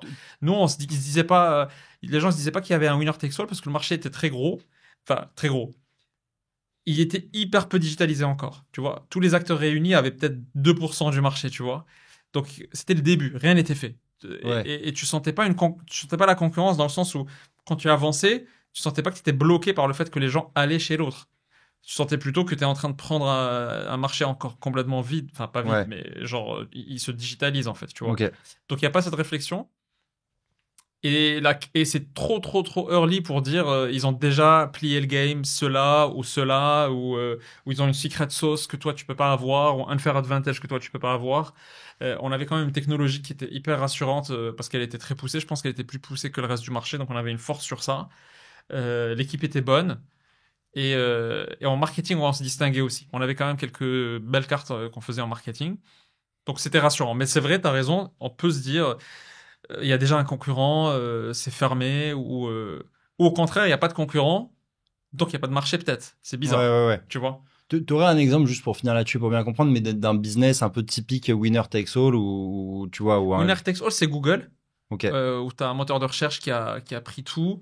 Winner takes all, c'est là où il y a un effet de network. Par exemple, Facebook, il y a un effet de network énorme, parce que les gens doivent être dedans pour qu'il y ait de la valeur, tu vois. Ouais. Et une fois qu'ils sont dedans, ben, ils ramènent les autres. Donc, un effet de réseau qui est gigantesque, tu vois. Il y a beaucoup de business où il y a Ça, pas peut-être qu'ils avaient racheté Instagram. Peut-être qu'ils s'étaient dit, putain, on peut pas prendre le risque de se faire bouffer. Et ils se sont dit que si Facebook commençait à tomber et qu'Instagram montait, c'était un winner takes all de l'autre sens, quoi, tu vois. Et c'est pour ça qu'ils ont essayé Snapchat et WhatsApp l'ont pris à un prix très cher parce qu'ils ont dit peut-être WhatsApp va devenir réseau social. Et vu son taux de pénétration, il peut nous sortir du game. Donc ils les killent tout de suite. Enfin, ils les rachètent tout de suite, quoi. Okay. Et c'est pour ça, je pense aussi dans ChatGPT, il y a aussi un winner takes all parce que si les gens changent d'habitude au lieu de chercher sur Google, ils demandent à ChatGPT. C'est un changement d'habitude majeur et tu auras un seul acteur qui va tout rafler comme Google l'a fait. Donc, c'est vrai qu'il y a des marchés comme ça où tu as un winner takes all et puis tu en as d'autres où tu as 3-4 méga acteurs qui arrivent à rester très présents. Par exemple, le cloud, tu as AWS, mais tu as un numéro 2 très gros qui est Azure et puis tu as même Google qui arrive à se faire une place. Il n'y a pas vraiment un winner takes all. Mais l'effet réseau, il est très puissant. Il y a des boîtes où... tu vois, par exemple, Stripe, il n'y a pas d'effet réseau parce que si Stripe a beaucoup d'users ou un peu moins... Tu peux appeler juste que fait Stripe pour ceux qui connaissent pas. Stripe, c'est la solution de paiement qui permet à n'importe quel marchand ou boîte de pouvoir récolter les paiements par carte de crédit de leurs clients. Et en fait, il y a un concurrent qui s'appelle Adyen. Okay. Et tu peux parier sur les deux en vrai aujourd'hui. C'est pas un winner takes all. Même dans les voitures, tu peux pas imaginer qu'il y ait qu'une seule marque de voiture qui peut gagner le monde entier, tu vois. Il y en aura 3-4 et puis il y a des segments de marché, etc. Ok. Donc c'est vrai, c'est un peu du cas par cas. Faut réfléchir un peu à la logique du business, quoi. Oui. Ok. Donc tu vas lever donc ce million. Qu'est-ce que tu vas en faire? Est-ce que donc là ça te change ta vie? Tu commences à prendre des locaux, tu commences à avoir des équipes et tout ça. J'imagine qu'il faut des développeurs assez qualifiés. Tu commences à avoir des gens qui ont des salaires conséquents ou non, 1 million finalement c'est pas énorme parce que si tu le calcules bien, tu peux te dire qu'un mec te coûte 100K tout compris par an. Parce que peut-être son salaire, c'est, je dis n'importe quoi, 50. Tu rajoutes les charges sociales et patronales, donc tu rajoutes 40%. Donc tu passes déjà à 70. Et puis tu rajoutes peut-être des coûts type son poste. Ouais, son siège, quoi. Ouais, son siège, machin. Ok, c'est peut-être pas 100, mais si c'est un top, ça c'est un profil senior, il est dans les 100. Et donc 1 million, c'est 10 personnes un an. Et il te reste un peu de marge de sécurité, tu vois. Donc c'est faible. Entre guillemets, c'est faible. Mais au moins. Et là, t'as pas payé de locaux, t'as pas payé tes frais de déplacement pour aller chercher des gars à Londres, en Allemagne, tout ça. Les locaux, c'est toujours quelque chose comme 15-14% des coûts en général. En tout cas, dans notre secteur à nous, c'est très humain. Tu vois, les coûts, c'est des humains, c'est pas autre chose. Donc, t'as 14-15% des locaux. Et donc, en fait, ça te permet de recruter peut-être. Parce qu'il y a le marketing aussi, tu vois. Tu as des dépenses marketing sur lesquelles tu vas mettre une partie de ce 1 million. Mais normalement, ça va être remboursé parce que les clients vont te payer. Mais tu avances. Et c'est surtout les gens qui vont construire ton produit. C'est vrai. Et qui vont faire un peu de SEO aussi pour toi, peut-être, Mm. parce que c'est du SEO. Si c'est des partenariats, c'est des mecs qui vont faire du partenariat. Donc, c'est à toi de doser et le dosage est très délicat. C'est vrai que, est-ce que tu commences par développer le produit et mettre beaucoup dessus, mais en fait, t'as pas de clients? Ou est-ce que tes canaux, tu vas faire du YouTube et du contenu et le produit, en fait, tu as un seul développeur dessus. Ces dosages-là, c'est là où l'intuition joue énormément, tu vois. Il n'y a pas de playbook ou de formule mathématique, tu vois. Ouais. Tu te dis, OK, là, si j'appuie plus un peu sur le produit, je vais faire un peu de croissance dans 2 mois. Donc, je le fais. Et c'est opportuniste. Et là, si je fais un peu plus de marketing, ben, en fait, ça va me permettre de faire ma croissance du mois d'après. Et en fait, je pense que la seule obsession à ce taille de boîte-là, c'est comment je fais la croissance du prochain mois. Parce que tu D'accord. es trop petit encore pour raisonner en trimestre ou en année. Donc, tu dis plutôt, c'est quoi l'action que mon équipe doit faire pour que le mois prochain, je fasse plus 10%, plus 5 ou plus 7, tu vois. Et Cet ordre-là, à ce moment-là, tu fais des oui, croissances de 5 à 10% tous les mois, quoi. c'est ce que tu essaies de faire, ouais. Alors, même peut-être plus. En fait, c'est peut-être même quelques points par semaine que tu cibles, tu vois. Si tu es dans l'hyper-croissance vraiment, tu vois. Si tu fais quelques points par semaine, tu peux faire plus de 2 ou 3 fois l'année. C'est Ouais. ça l'ordre de grandeur, en fait, tu vois. À ce moment-là, c'est ce que tu essaies de démontrer à des investisseurs. Tu essaies de démontrer ce type de courbe de Ouais, de croissance. courbe méga convexe, quoi. Exactement. Ok. Et donc, tu te demandes tous les jours avec tes associés, on bosse sur quoi cette semaine pour que la prochaine en fasse 7% de croissance. Et, et ça va être un filtre énorme de tout ce qu'il faut pas faire. Parce que par exemple, si refaire le design, il y a un mec qui est obnubilé par refaire le design et que ça fait pas de croissance dans une semaine, bah, tu vas kill ça. Tu vas pas passer beaucoup de temps à réfléchir au logo, par exemple, tu vois. Le nom, tu vas pas passer des semaines aussi à réfléchir dessus. Et donc ça va te libérer une partie de ton cerveau parce que Mhm. tu sais prioriser enfin. Tu as un framework au début, tu vois. Ça vaut les débuts. Ça vaut au début et après, ça devient un peu plus complexe parce que c'est plus stratégique. Il y a des investissements que tu dois avoir lancés l'année 1 pour que l'année 5. Mais là, t'es pas là. Là, survivre déjà aujourd'hui, le mois 12, c'est un miracle. Donc, Ouais, ouais. t'es plus dans le mensuel, tu vois. Ok, mais tu as besoin de cette course effrénée, tu as besoin de montrer une vraie Si t'es croissance une de startup, ma boule, quoi. là, on parle de mon cas. Ouais. Si t'as un business classique et que tu. Si t'as un business classique et que t'es en mode PME, t'as pas du tout besoin d'avoir Ouais, ça ouais. comme raisonnement, hein. Je parle Euh, en mode startup, ouais. En mode startup, oui. Parce qu'en mode Ok. startup, finalement, tout ce qui compte, c'est ton rythme. Parce que les gens vont projeter ce rythme dans leur tête quand ils veulent investir après ou acheter en disant, OK, vu la progression tous les mois, c'est explosif. Donc, il faut être capable de démontrer ça. Ouais. Donc, tout ce qui compte, c'est ça. Tu es partisan du fake it until you make it, toi, c'est comme ça que tu réfléchissais un peu en te disant il faut que je me mette dans la tête qu'on va faire 3% par semaine et ça va devenir vrai au bout d'un moment, ou au Ah, contraire, tu avais une approche très rationnelle, et à pas être trop optimiste sur les chiffres que tu peux faire, quoi. je pense qu'il faut avoir à ce moment-là une très grosse exigence à le faire. Parce que c'est pas naturel de faire 3 par semaine. C'est Ouais. vraiment pas naturel. Donc, c'est pas. T'es pas posé en train de réfléchir, brainstormer, t'es plutôt dans l'urgence, tu vois. Et ce sentiment d'urgence, peut-être qu'il faut fake it pour le créer. Je sais pas fake it ce que ça veut dire dans ce cas-là, mais en tout cas, il faut créer un sentiment d'urgence. Chez toi, Permanente. ouais, chez toi, et c'est exactement, c'est pas confortable, hein. Mais toi et tes associés, au début, et ton équipe, c'est pour ça que c'est plus facile de le faire quand t'es petit parce que les gens sont exposés à toi et ils te voient en situation d'urgence et donc c'est contagieux. Quand tu deviens 100 ou 50 ou 40, c'est plus dur. Tu auras beaucoup de gens qui sont pas du tout dans le sentiment d'urgence. Donc ils sont pas alignés avec toi et ce que tu es en train d'essayer de construire. Hmm. Mais quand tu es 5 autour d'une table et que vous voyez tous les jours, bah, ils vont le voir, l'urgence, tu vois. Mais toi, il faut que tu l'aies quelque part. Et je trouve que c'est quelques points par semaine, c'est un bon filtre pour te les créer, tu vois. Ça te permet de pas te dire, aujourd'hui j'ai bossé, alors qu'en fait tu as fait des trucs qui servent à rien, mais tu as coché une case comme quoi tu as occupé ton temps. Tu n'es plus dans occuper ton temps pour te justifier que tu bosses, tu es plus en résultat et en mode est-ce que ce que j'ai fait, c'est ça qui va. Tu vois, tu es plus inquiet de j'ai pas fait je vais pas faire les 3% que j'ai pas bossé. Ouais, ouais. Ok.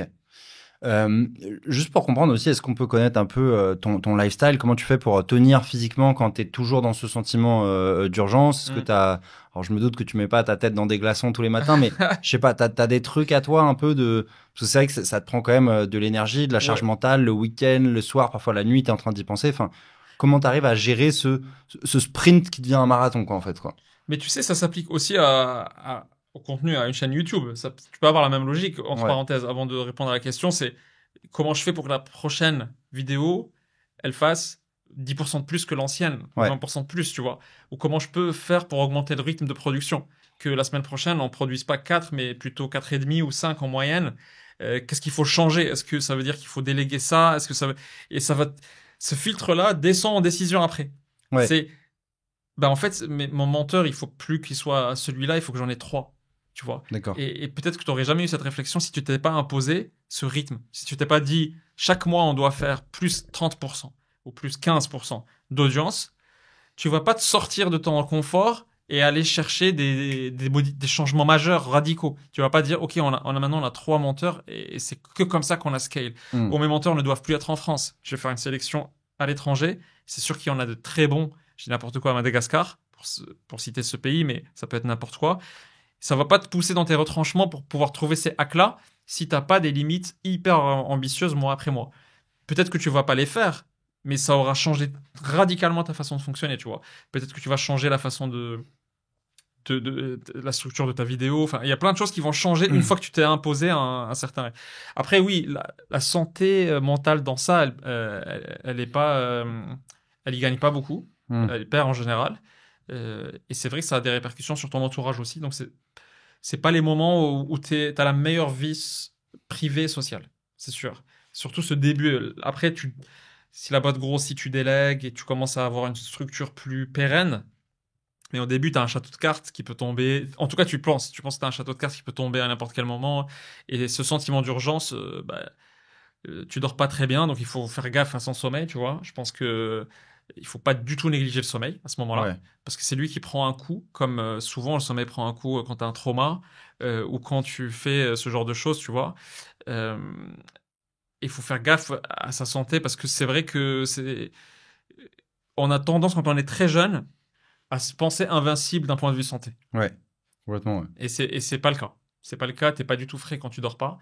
T'as des idées beaucoup moins impactantes, tu décides moins bien et vaut mieux dormir beaucoup d'heures et avoir un temps qualitatif de travail impactant où tu vas vraiment être radical dans ta façon de penser, Ouais. je pense, Que d'être en dormir mode zombie tout ouais, le temps. exactement, Ouais. Parce que t'es pas en train de produire à la chaîne un truc, tu vois. Ouais. Comme dans un certain métier où tu es salarié, où tu vas juste prendre des slides, que la slide soit exceptionnelle ou pas, ça va pas changer tout le business, tu vois. Vous allez vendre finalement ces slides à un client et il va les payer. Là, ça peut aller du simple ou tu peux couler la boîte et elle peut réussir selon la décision que tu prends, en fait, tu vois. Donc, vaut mieux être frais. Ouais, vaut mieux. Ouais. Moi, j'avais pas de technique en vrai. J'étais même très inconscient de ça. Je prenais des calls à 23h pour régler des conflits parfois entre personnes dans la boîte.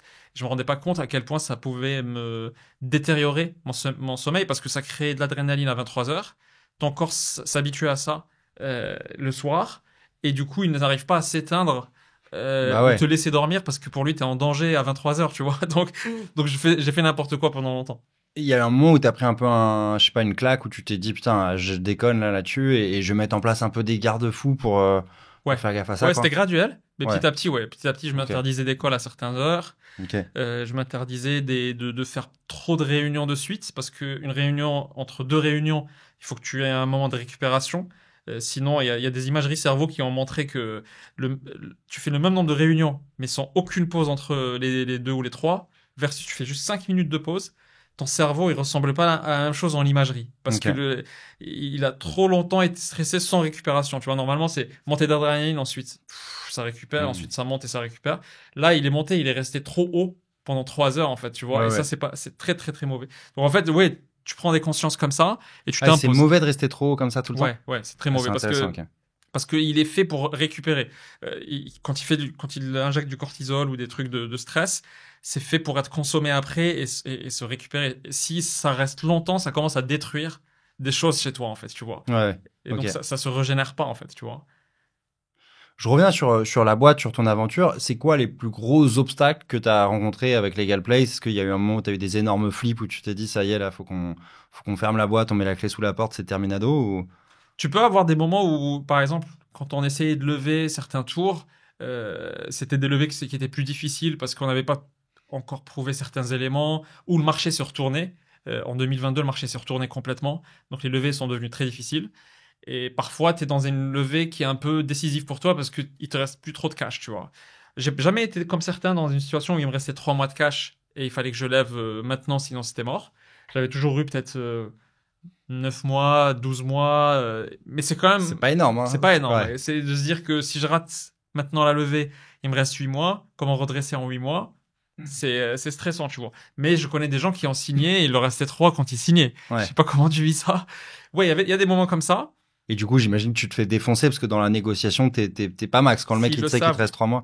Ah oui, ils le savent pas forcément? Poker face. Non, ils savent pas forcément. Parce qu'ils voient pas forcément tes comptes quand ils achètent, parce qu'ils doivent valoriser le cash, ils doivent valoriser. Ils le voient à la fin, quand ils sont en période d'audit. Ouais. Et là, ils se disent bien joué. Là, ils voient que t'avais rien dans ta main, quoi. Ok. Exactement. Ça, c'est marrant. Ok. Tu montres ta main que vraiment à la fin, tu dis des choses, mais eux, ils vont vérifier qu'à la fin. Mais ils ont déjà, en général, décidé de l'offre avec toi, signer les termes en général. Ouais. Ok. Et après, ils mandatent un auditeur qui. Ouais, après, juste, ils vérifient que t'as pas menti sur l'essentiel. Okay. Genre ton chiffre d'affaires, ton produit, tu vois. C'est juste un check, health check, en mode, ok, c'est vrai ce qu'il a dit. Tu vois. Ok. Ok, d'accord. Donc des petits stress sur des levées de fonds, mais mesurés, quoi. Ça, ouais, plusieurs fois. Parfois, t'as des hommes clés que tu risques de perdre et c'est très chiant. T'as l'impression que c'est la fin du monde. Après, c'est pas la fin du monde, mais ça te retarde beaucoup, tu vois. C'est ça je pense que c'est ça les gros. Tu les perds pourquoi les personnes clés? T'as des gens qui veulent changer de vie, qui se disent moi je veux lancer ma boîte et moi je suis très mal placé. On est Legal Place, on favorise la création de boîtes en France. Tu sais, nous on est très pro-entrepreneur dans nos valeurs. L'entrepreneur c'est celui qui dans une économie, l'entrepreneur c'est celui qui optimise l'utilisation du capital et du travail. C'est-à-dire que il y a du capital en France, c'est tout ce que la France possède, et il y a de force de travail, capital humain, les gens, leur force de travail. Puis l'entrepreneur, c'est lui qui arrive à bien optimiser l'usage de ce capital et du travail des gens pour créer de la valeur pour la France et pour exporter, pour ramener de la richesse en France, tu vois. C'est lui qui doit faire ça. Et donc c'est quelqu'un de très clé dans une économie, tu vois. Normalement, il devrait. C'est bien qu'il soit mis aujourd'hui sur un piédestal parce que non seulement c'est lui qui fait ça, qui dit ok les gars, on va robotiser le monde. Ces ingénieurs-là qu'on a en France, ils peuvent le faire, je les ramène, je les convainc, c'est moi qui leur vends le truc, et puis je convainc Arnaud, je sais pas qui a l'argent, de mettre l'argent sur ça, et donc c'est lui qui optimise l'usage de cet argent dans cette R&D qui fait que la France sera leader peut-être dans ça, tu vois. Donc c'est crucial, et en plus il fait ça à ses risques à lui, c'est-à-dire que c'est lui qui risque des années où il sera pas payé en salle de marché, où il sera pas payé chez McKinsey, etc. Ouais. Il prend un retard sur sa promotion, il peut tout perdre. Donc, c'est en plus sacrificiel, parce que la plupart de ces gens-là perdent à la fin, tu vois. Donc, ils se sacrifient pour améliorer la situation économique française. Donc, pour nous, on a une empathie énorme et on est très fiers de servir ces gens-là.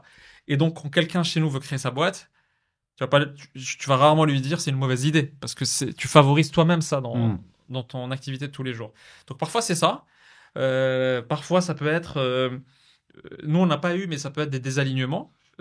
Sur la vision de la boîte. Tu vois, toi, tu as une vision que tu formules, tu as des oppositions, et puis certains disent moi, je veux pas construire ça, je veux plutôt construire ça. Et le produit peut avoir plein de directions possibles. Hein.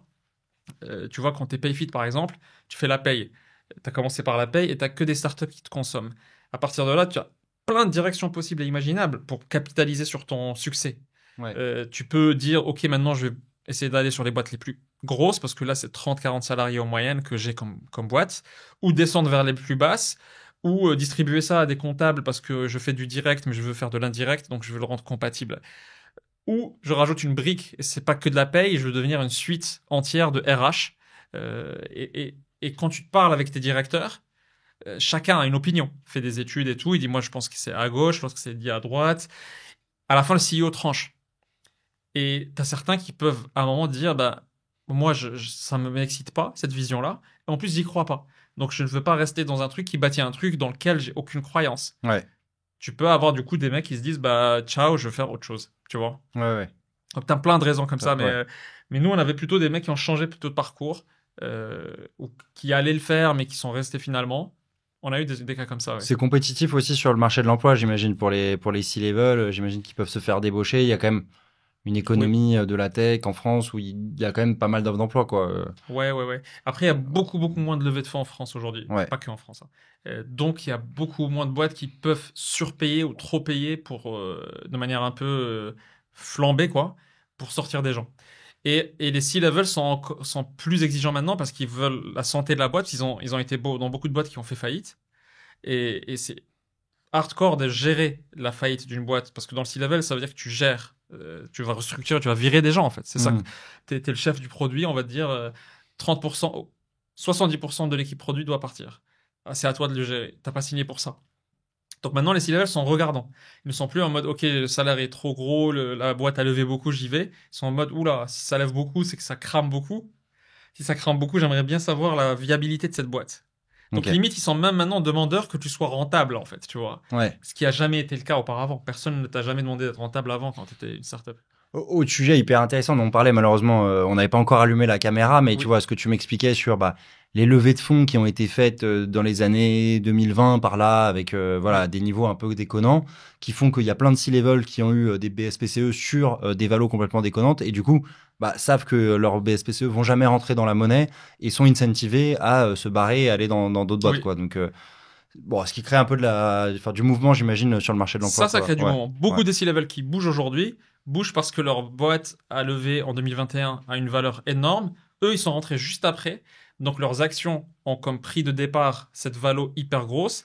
Et les boîtes dans lesquelles ils sont n'ont même pas encore retrouvé son prix d'origine. Et du coup, eux, leur BSPCE valent zéro. Et c'est pour ça que tu as beaucoup de vidéos maintenant qui disent « Ouais, les BSPCE, ça sert à rien, etc. etc. » C'est faux. Les BSPCE rendent riches beaucoup de gens. Ouais. Mais si tu es rentré dans la pire période de l'histoire des startups, bien sûr il faut peut-être que tu bouges et que tu prennes dans une boîte qui n'a pas été survalorisée. Mais tu as plein d'exemples de gens qui ont fait leur fortune par BSPCE. Ouais. Les employés de WhatsApp, par exemple. Les Américains, il y a plus de millionnaires créés par Facebook que tout ce que la Silicon Valley a créé comme millionnaires. Déjà, j'avais pas cette stat. Incroyable. C'est ouf. Okay. Le nombre de millionnaires de Nvidia est gigantesque. Je l'ai plus en tête, mais sur Twitter, ça a beaucoup traîné. Nvidia a créé, je pense, que la majorité de ses salariés maintenant, peut-être pas la majorité, mais peut-être la moitié des salariés de Nvidia sont millionnaires.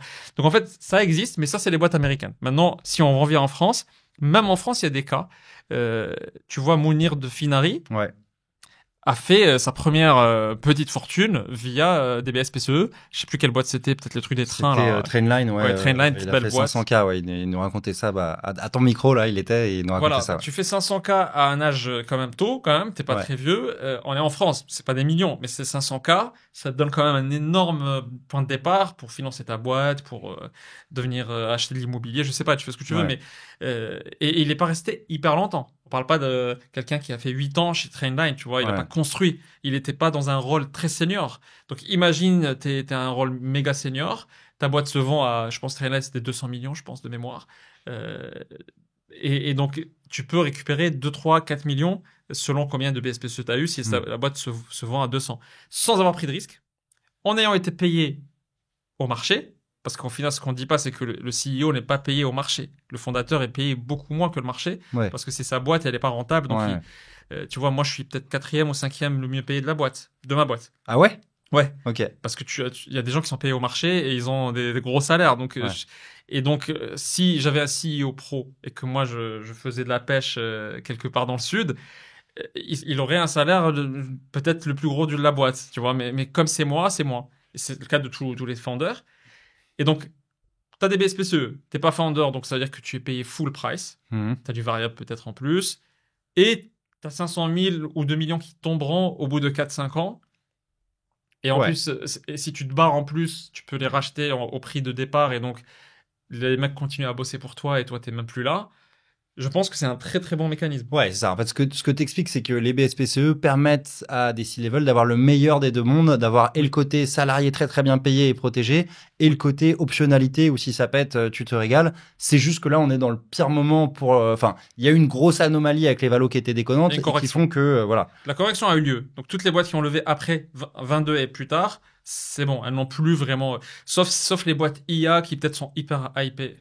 Elles peuvent avoir peut-être un effet de survalorisation, il faut faire attention. Mais en général, quand tu demandes quelle est la dernière valo, tu demandes le chiffre d'affaires, tu te dis, OK, est-ce que le multiple, c'est fois 30 ou 20, et ça, c'est déconnant, ou est-ce que c'est beaucoup plus petit comme multiple, et donc, tu vois combien tu peux espérer gagner après. Ouais, ok. Et donc, tu préfères des multiples qui soient pas trop déconnants, ça, tu ne strikes pas trop haut, et tu peux rentrer dans la monnaie, quoi. Ok. Alors, petit état des lieux, aujourd'hui, Legal Place, c'est combien de clients, c'est combien d'entreprises créées, c'est combien de salariés, et Oui. c'est combien de chiffre d'affaires, si tu peux le donner au global, quoi. Alors, on est 220 aujourd'hui dans la Ok. boîte. On recrute pas mal, d'ailleurs, les équipes tech surtout, pour la partie IA que je décrivais tout à l'heure. On a 12%, donc ça fait peut-être 40 000 boîtes créées par an, si je dis pas de bêtises, qui passent par Legal Place. Euh, Entre 40 et 50 000 sur les 400 000 françaises qui se créent tous les ans, passent par nous pour les créer. Ensuite, une très grosse partie deviennent clients de la suite de services dont je t'ai dit. D'autres choisissent d'autres services, tu vois. Et on a fait une croissance de 70% en 2024 par rapport à l'année d'avant et 70% à peu près aussi en 2023 par rapport à l'année d'avant. Euh, je- Cette année, on devrait être sur quelque chose de pas très loin. En tout cas, on est bien parti pour. Et on a levé au total 30 millions, nous, ce qui n'est pas énorme par rapport à ce qu'on fait en footprint, c'est-à-dire notre taille, nos réalisations, nos chiffres, etc., sont beaucoup plus élevés que ce qu'on a levé. Tu Hmm, as beaucoup de gens qui vont lever 50 millions pour faire 20 millions de chiffre d'affaires, tu vois. Nous, on d'accord. fait beaucoup plus que 30 millions de chiffre d'affaires, alors qu'on a levé que 30. Et on communique pas trop sur tout ce qui est valo et chiffres, pour une raison simple, c'est que ça fausse un peu le marché après, le marché de nous et les investisseurs. C'est-à-dire que nous, on a une certaine histoire à raconter. Ouais. Et en fait, les chiffres, c'est une vision très figée de qu'est-ce que tu fais maintenant. 6 mois plus tard, si tu as une belle croissance, c'est même plus les mêmes chiffres. Et en fait, si tu dis des chiffres aujourd'hui, ça va être interprété par le marché et ça va fausser mes discussions à moi quand j'irai parler à des investisseurs ou à des gens que je veux racheter. Parfois, tu veux racheter des boîtes. Si elles ont regardé ton chiffre communiqué et que ça leur semble faible et qu'ils pensent que tu fais toujours ce chiffre-là, bah, elle va pas forcément accepter de te faire racheter par toi. Je dis n'importe Hmm, quoi, tu vois. Donc en fait, tu as quand même envie de garder certaines cartes en main. Mais voilà, on a cette taille-là de 220, 230 personnes dans la boîte. Et on est rentable, pas rentable, mais on est à l'équilibre depuis quasiment un an. ok. Et on a créé au total plus de 100 000 sociétés en France. Ok. Alors, avant de passer à la partie un peu créateur économie, parce que tu as une vraie Oui. stratégie de création de contenu, j'ai une question qui, je pense, va intéresser beaucoup de personnes, c'est quelle est un peu ta vision de l'écosystème français au niveau fiscal et réglementaire par rapport à l'entrepreneuriat? Est-ce que tu trouves que on en fait assez, le gouvernement en fait assez pour qu'il y ait des bonnes conditions pour qu'on ait les futures licornes mondiales en France, quoi? C'est une bonne question. La flat tax a été très bonne mesure. Alors, certainement, une partie de la population va pas aimer parce qu'elle va se dire, ouais, on est plus taxé en tant que travailleur que en tant que détenteur de capital, que capitaliste, quoi. Parce que du coup, le capital est moins taxé. Mais en même temps, si tu as envie d'encourager les gens pour créer des boîtes, il faut pas que tu limites les gains qu'ils peuvent avoir parce que c'est eux qui prennent tous les risques pour la société. Donc, il faut que tu les laisses gagner un max pour que ça devienne tellement, ça leur fasse rêver tellement que ils prennent ces risques pour nous. Ok. Et en prenant ces risques, ils vont nous créer nos emplois pour nos enfants, pour nos nièces, nos neveux, et qui vont faire que nos descendants auront toujours la place que la France a dans le monde. Parce que si on cesse d'innover et de créer des fleurons industriels et technologiques, ben c'est la place du pays qui descend, qui se dégringole. Tu vois, on le voit déjà. La Chine, on rigolait de la Chine. Moi, je me rappelle quand j'étais à Cambridge, il y avait encore en France des gens qui rigolaient de la Chine, tu vois, y compris des gens bien placés. Tu vois, il m'est arrivé de parler avec des politiciens ou des diplomates qui étaient. Tu vois, à Cambridge, je me souviens, il y avait des étudiants qui étaient chinois avec nous. Et quand je leur demandais pourquoi ils ont quitté leur pays pour venir jusqu'en Angleterre, ils me disaient qu'ils ont été refusés à l'université de Pékin. Ok. Et c'est pour ça qu'ils vont à Harvard, etc. Et ça m'a frappé, mais je me suis dit, bon, ça m'étonne pas, parce que ils commencent à avoir, eux, un niveau extrêmement élevé. Mais quand je disais ça à je sais pas, des officiels français, ils étaient décalés, en fait, dans la Ouais, ouais, vision. Ils ouais. pensaient encore que c'était, qu'ils idolâtraient Harvard et Cambridge, tu vois. Et en fait, c'est pas le cas. C'est pas le cas. Les meilleurs restent là-bas et font une université de Pékin. Alors certains vont aux États-Unis parce qu'il fait bon vivre et c'est la liberté et je sais pas quoi. Et d'ailleurs, tu as vu tu avais DeepSeek et DeepSeek qui a créé la version OpenAI presque OpenAI mais gratuite, etc. Et tu as OpenAI. Donc il y a des mecs qui en sont amusés en disant voici l'équipe R&D d'OpenAI voici l'équipe R&D de DeepSeek. Et c'est des Chinois des deux côtés. Ouais. C'est les mêmes. C'est les mêmes gars. Ouais, C'est des Chinois des deux côtés. Donc tu te dis, ok, non seulement dans leur pays ils sont exceptionnels, mais en plus, il y a un tiers des ingénieurs de la Silicon qui sont chinois. Ouais, c'est ça. Donc la place de la France, elle est où? C'est dans ce changement radical qui se fait là. On est délogé, on est complètement délogé. C'est terrible. Et je pense que on l'était déjà il y a 10 ans, mais on le voyait pas. Là, il commence à y avoir des des gifles comme ça qu'on reçoit. Mais je pense qu'on est toujours en delayed, tu vois, on est toujours en lag. Parce ce qu'ils sont en train de préparer, on s'imagine même. C'est ça. Et donc, voilà, il faut que les entrepreneurs innovent, qu'ils aient un maximum d'upside, c'est-à-dire un maximum d'encouragement, donc pas le moins d'impôts possible. Flat tax, c'est très bien, je dis parce que flat tax, elle peut disparaître. Ouais. Ils sont en train de tout resserrer de partout pour gagner un peu d'argent et ils enlèvent tous ces encouragements fiscaux qui existent. Et flat tax va pas survivre longtemps, je pense. Bayrou l'a pas encore enlevé entièrement. On va voir, tu vois. Et si tu l'enlèves, ça sera encore moins intéressant de faire du business en France, tu vois. Tu te dis, ah, waouh, ça coûte cher de partager 50% au lieu de 30% aujourd'hui avec la flat tax, tu vois. Ouais, mais on a l'IS avant la flat tax, donc on est quasiment à 50%. Quoi, mais je parle de quand toi, en tant que individu, quand tu vends tes actions. Tu vois, quand tu vends tes actions, tu as que la flat tax normalement. Ouais, okay. Et là, je pense qu'ils veulent la limiter. J'ai pas trop bien suivi le truc, mais donc bon, ça c'est. Après, la France est un pays qui est très bon pour entreprendre parce que c'est pas si complexe administrativement comparativement à l'Europe, en vrai. Ok. Ouais, quand tu regardes l'Italie, l'Allemagne, l'Espagne, nous on les regarde beaucoup parce qu'on pense à Legal Place dans ces pays-là après. Waouh, c'est plus hardcore. Hein. Et ils sont plus conservateurs parfois, donc ils aiment pas. Il y a quand même il y a un bashing, un French bashing chez nous, en France, qui n'est pas toujours justifié. Ah ouais, ok. Ouais. Et ils n'ont pas forcément tous l'équivalent de la BPI, qui a financé plein de gens, y compris ceux qui ne tenaient pas la route, en fait, tu vois. Il y a quand même... Il y a des écoles incroyables, on a parlé des écoles. Ouais. Ça veut dire que les talents, tu peux vraiment trouver des talents de classe mondiale, mais qui ne coûtent pas si cher comparativement aux Américains. Aux States, les salaires sont trop élevés pour les développeurs. Hein. Tu lèves 1 million aux États-Unis, je sais pas combien de développeurs tu peux avoir. Hein. T'en as 2. T'en as peut-être 2. Ouais. Parce qu'ils n'ont pas de sécurité sociale, donc tu dois leur payer des trucs très chers, etc. Mais en France, waouh, tu peux avoir la crème de la crème parce qu'ils veulent rester en France. Donc tant mieux pour nous tous, tu vois. Et donc tu peux être compétitif dans le monde entier avec tes ingénieurs français. C'est magique. Je pense pas qu'il y ait beaucoup de pays de la taille de la France où tu as cette qualité d'ingé qui reste, tu vois. Si tu te places en Turquie ou en Iran, la crème va aux États-Unis et nourrit le marché américain. C'est pour ça que la tech américaine, c'est Iran, Turquie, Chine et Inde. C'est ça, en fait, qui nourrit la tech américaine, tu vois. Il y a beaucoup de Français, mais c'est pas une fuite de cerveau inquiétante, en fait, tu vois. Heureusement, d'ailleurs, parce qu'ils reviennent après, ils nous ramènent de la bonne énergie et des bonnes vibes américains, tu vois. Mais je pense que c'est un très bon pays pour entreprendre encore. Alors, c'est hyper intéressant parce que du coup, je pense que tu as une vision quand même pas mal à contre-pied par rapport à tout ce qu'on entend dans les médias et tout ça, mais donc tu considères que pour le moment, il y a un bel écosystème en France pour entreprendre et tu as justement peur que ça soit plus le cas dans les prochaines années, quoi. J'ai trop peur parce que j'ai l'impression que il y a des paris énormes sur lesquels l'État ne mise pas. Par exemple, toute l'histoire tu vois, les véhicules. C'est sûr que la partie véhicules électriques, c'est le futur. Je ne pense pas qu'il y ait des initiatives de véhicules électriques radicales en France pour nous placer dans le top 3. Ça sera clairement les 10 Chinois et Tesla qui vont être qui vont fait en Chine, ça fait 10 ans qu'ils sont sur le coup à investir comme des bourrins. Exactement. Dans le spatial, maintenant, on donne à Elon Musk le lancement des satellites européens. C'est quand même dingue parce qu'il y avait le spatial qui était pionnier en Europe depuis très longtemps.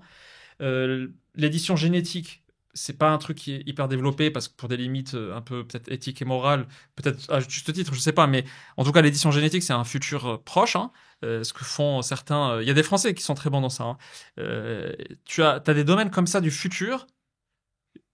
Et en fait, j'ai l'impression que nous, on vend dans l'économie française aujourd'hui, ce qui contribue plus, c'est sacs, parfums et des métiers en fait du Moyen Âge qui contribuent à la richesse française, tu vois. C'est très bien parce que c'est des trucs qui durent. Et on va pas remplacer les sacs demain par l'IA ou ni les parfums ni.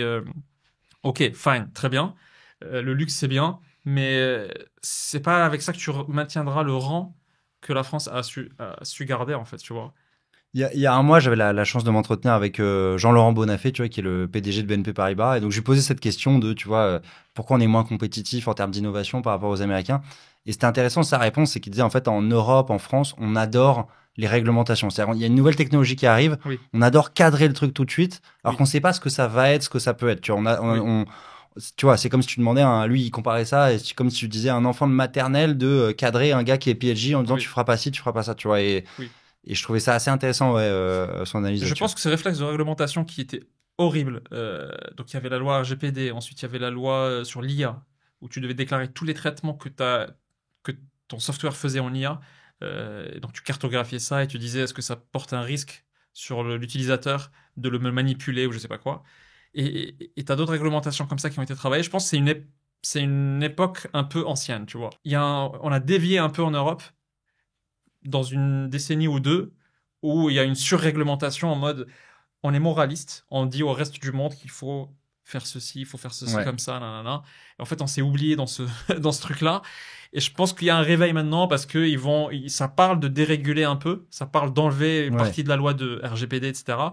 L'esprit RGPD n'est pas mauvais, mais ce que ça implique comme développement supplémentaire, ce que ça nous limite à faire par rapport à ce qu'un Américain peut faire. Et surtout, l'Américain, quand il arrive, il est gros, il se permet de payer les amendes. En fait, il respecte même pas. Quand un Facebook arrive, il dit pas, ah, je vais respecter, donc je suis à égalité avec l'Européen qui me... Non, il dit, de toute façon, je suis très gros. Donc si je dois payer, je paierai, tu vois. Et on a vu plein de boîtes le faire en disant, je ne respecterai pas votre loi. Donc bon, c'est unfair. Donc je pense ils ont peut-être un peu compris ça quand même. Hmm. Alors, je passe complètement du coq à l'âne, mais donc Vas-y. on en parlait au début. Hein, tu as une chaîne YouTube avec 250 000 abonnés. C'est quand même très atypique pour un entrepreneur. Alors, il se trouve qu'effectivement, on a eu Mounir sur ta chaise Oui. qui a fait un peu le même pari. Comment tu t'es lancé dedans et quelle était ta stratégie derrière, quoi?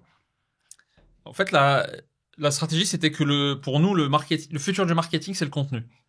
Et, et on s'est dit, on peut pas ne pas être présent sur ce canal. Tu vois, on avait nos canaux d'acquisition classiques sur lesquels on était très bon et confortable. Et on a sans cesse ce truc de se challenger notre confort dans lequel on est en mode, est-ce qu'il n'y a pas quelque chose qui est en train de bouger?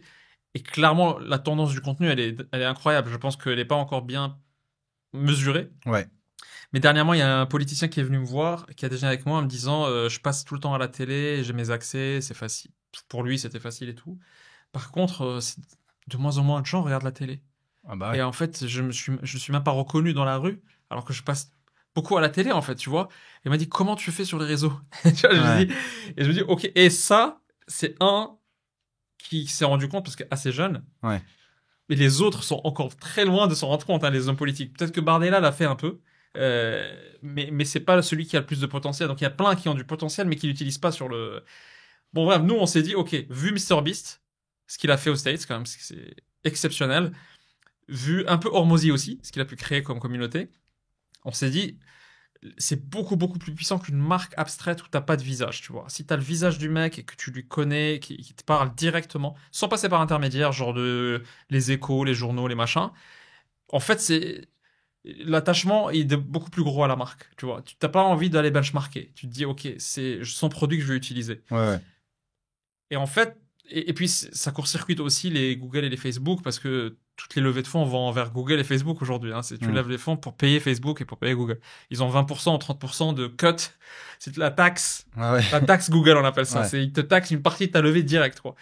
Donc on s'est dit, voilà, il faut pas qu'on passe à côté. Ça prendra des années à construire. On s'attendait pas à ce succès, pour être honnête. Tu l'as lancé quand? J'ai lancé à 1 an et demi.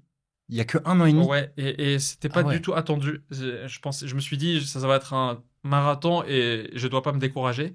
Parce que c'est vrai que si t'as pas de résultat au bout de 6 mois, tu fatigues, etc. Et là, l'autre contrainte, c'est que j'avais peu de temps de le faire parce que dans le calendrier de ma semaine, il faut que j'arrive à faire tout le reste. Et donc, j'ai pas ce loisir de quelqu'un qui commence from scratch, qui lui peut vraiment tester, itérer, faire lui-même. Donc, c'était un concours de circonstances. Et en fait, on a réussi à avoir une recette qui est propre à nous, hein, qui peut pas marcher peut-être pour d'autres.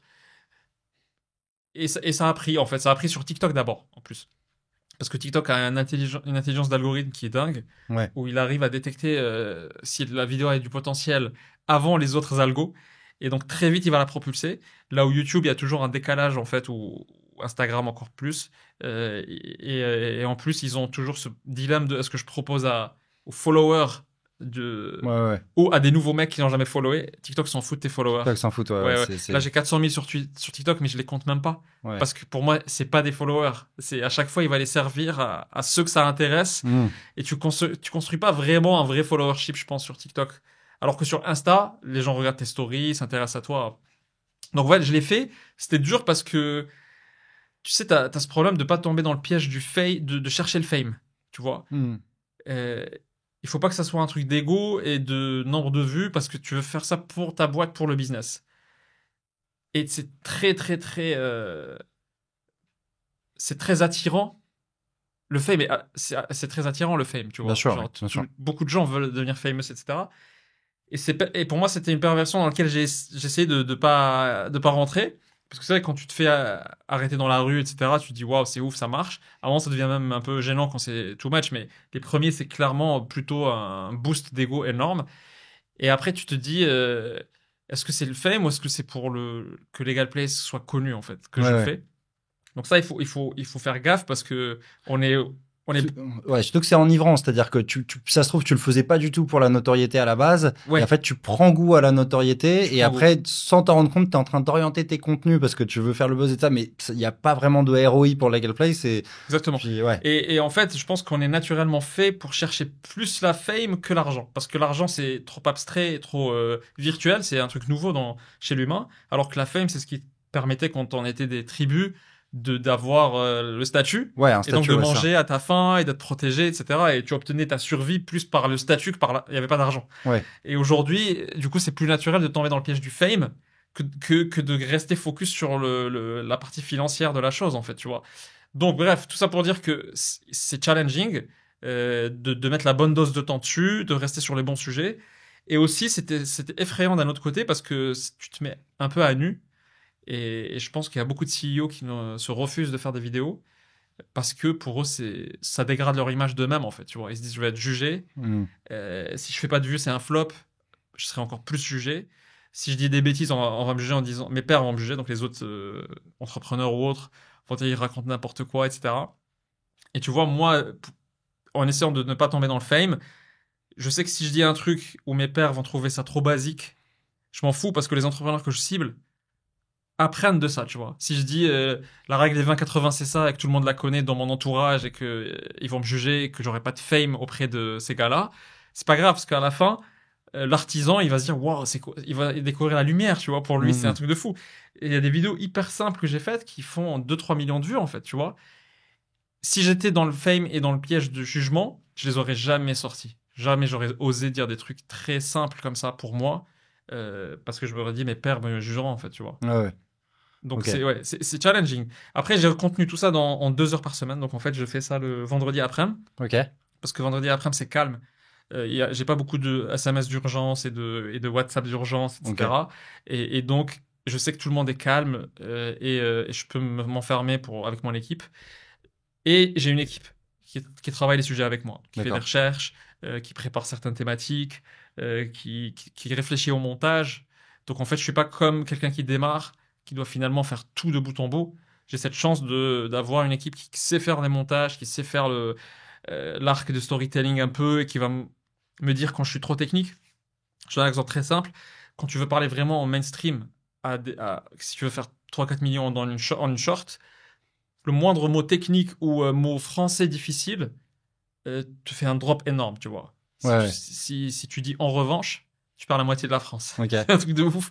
Et du coup, il y a quelqu'un qui est toujours en train de me dire ça c'est trop smart, baisse un peu plus, tu vois, pour que ça soit hyper accessible.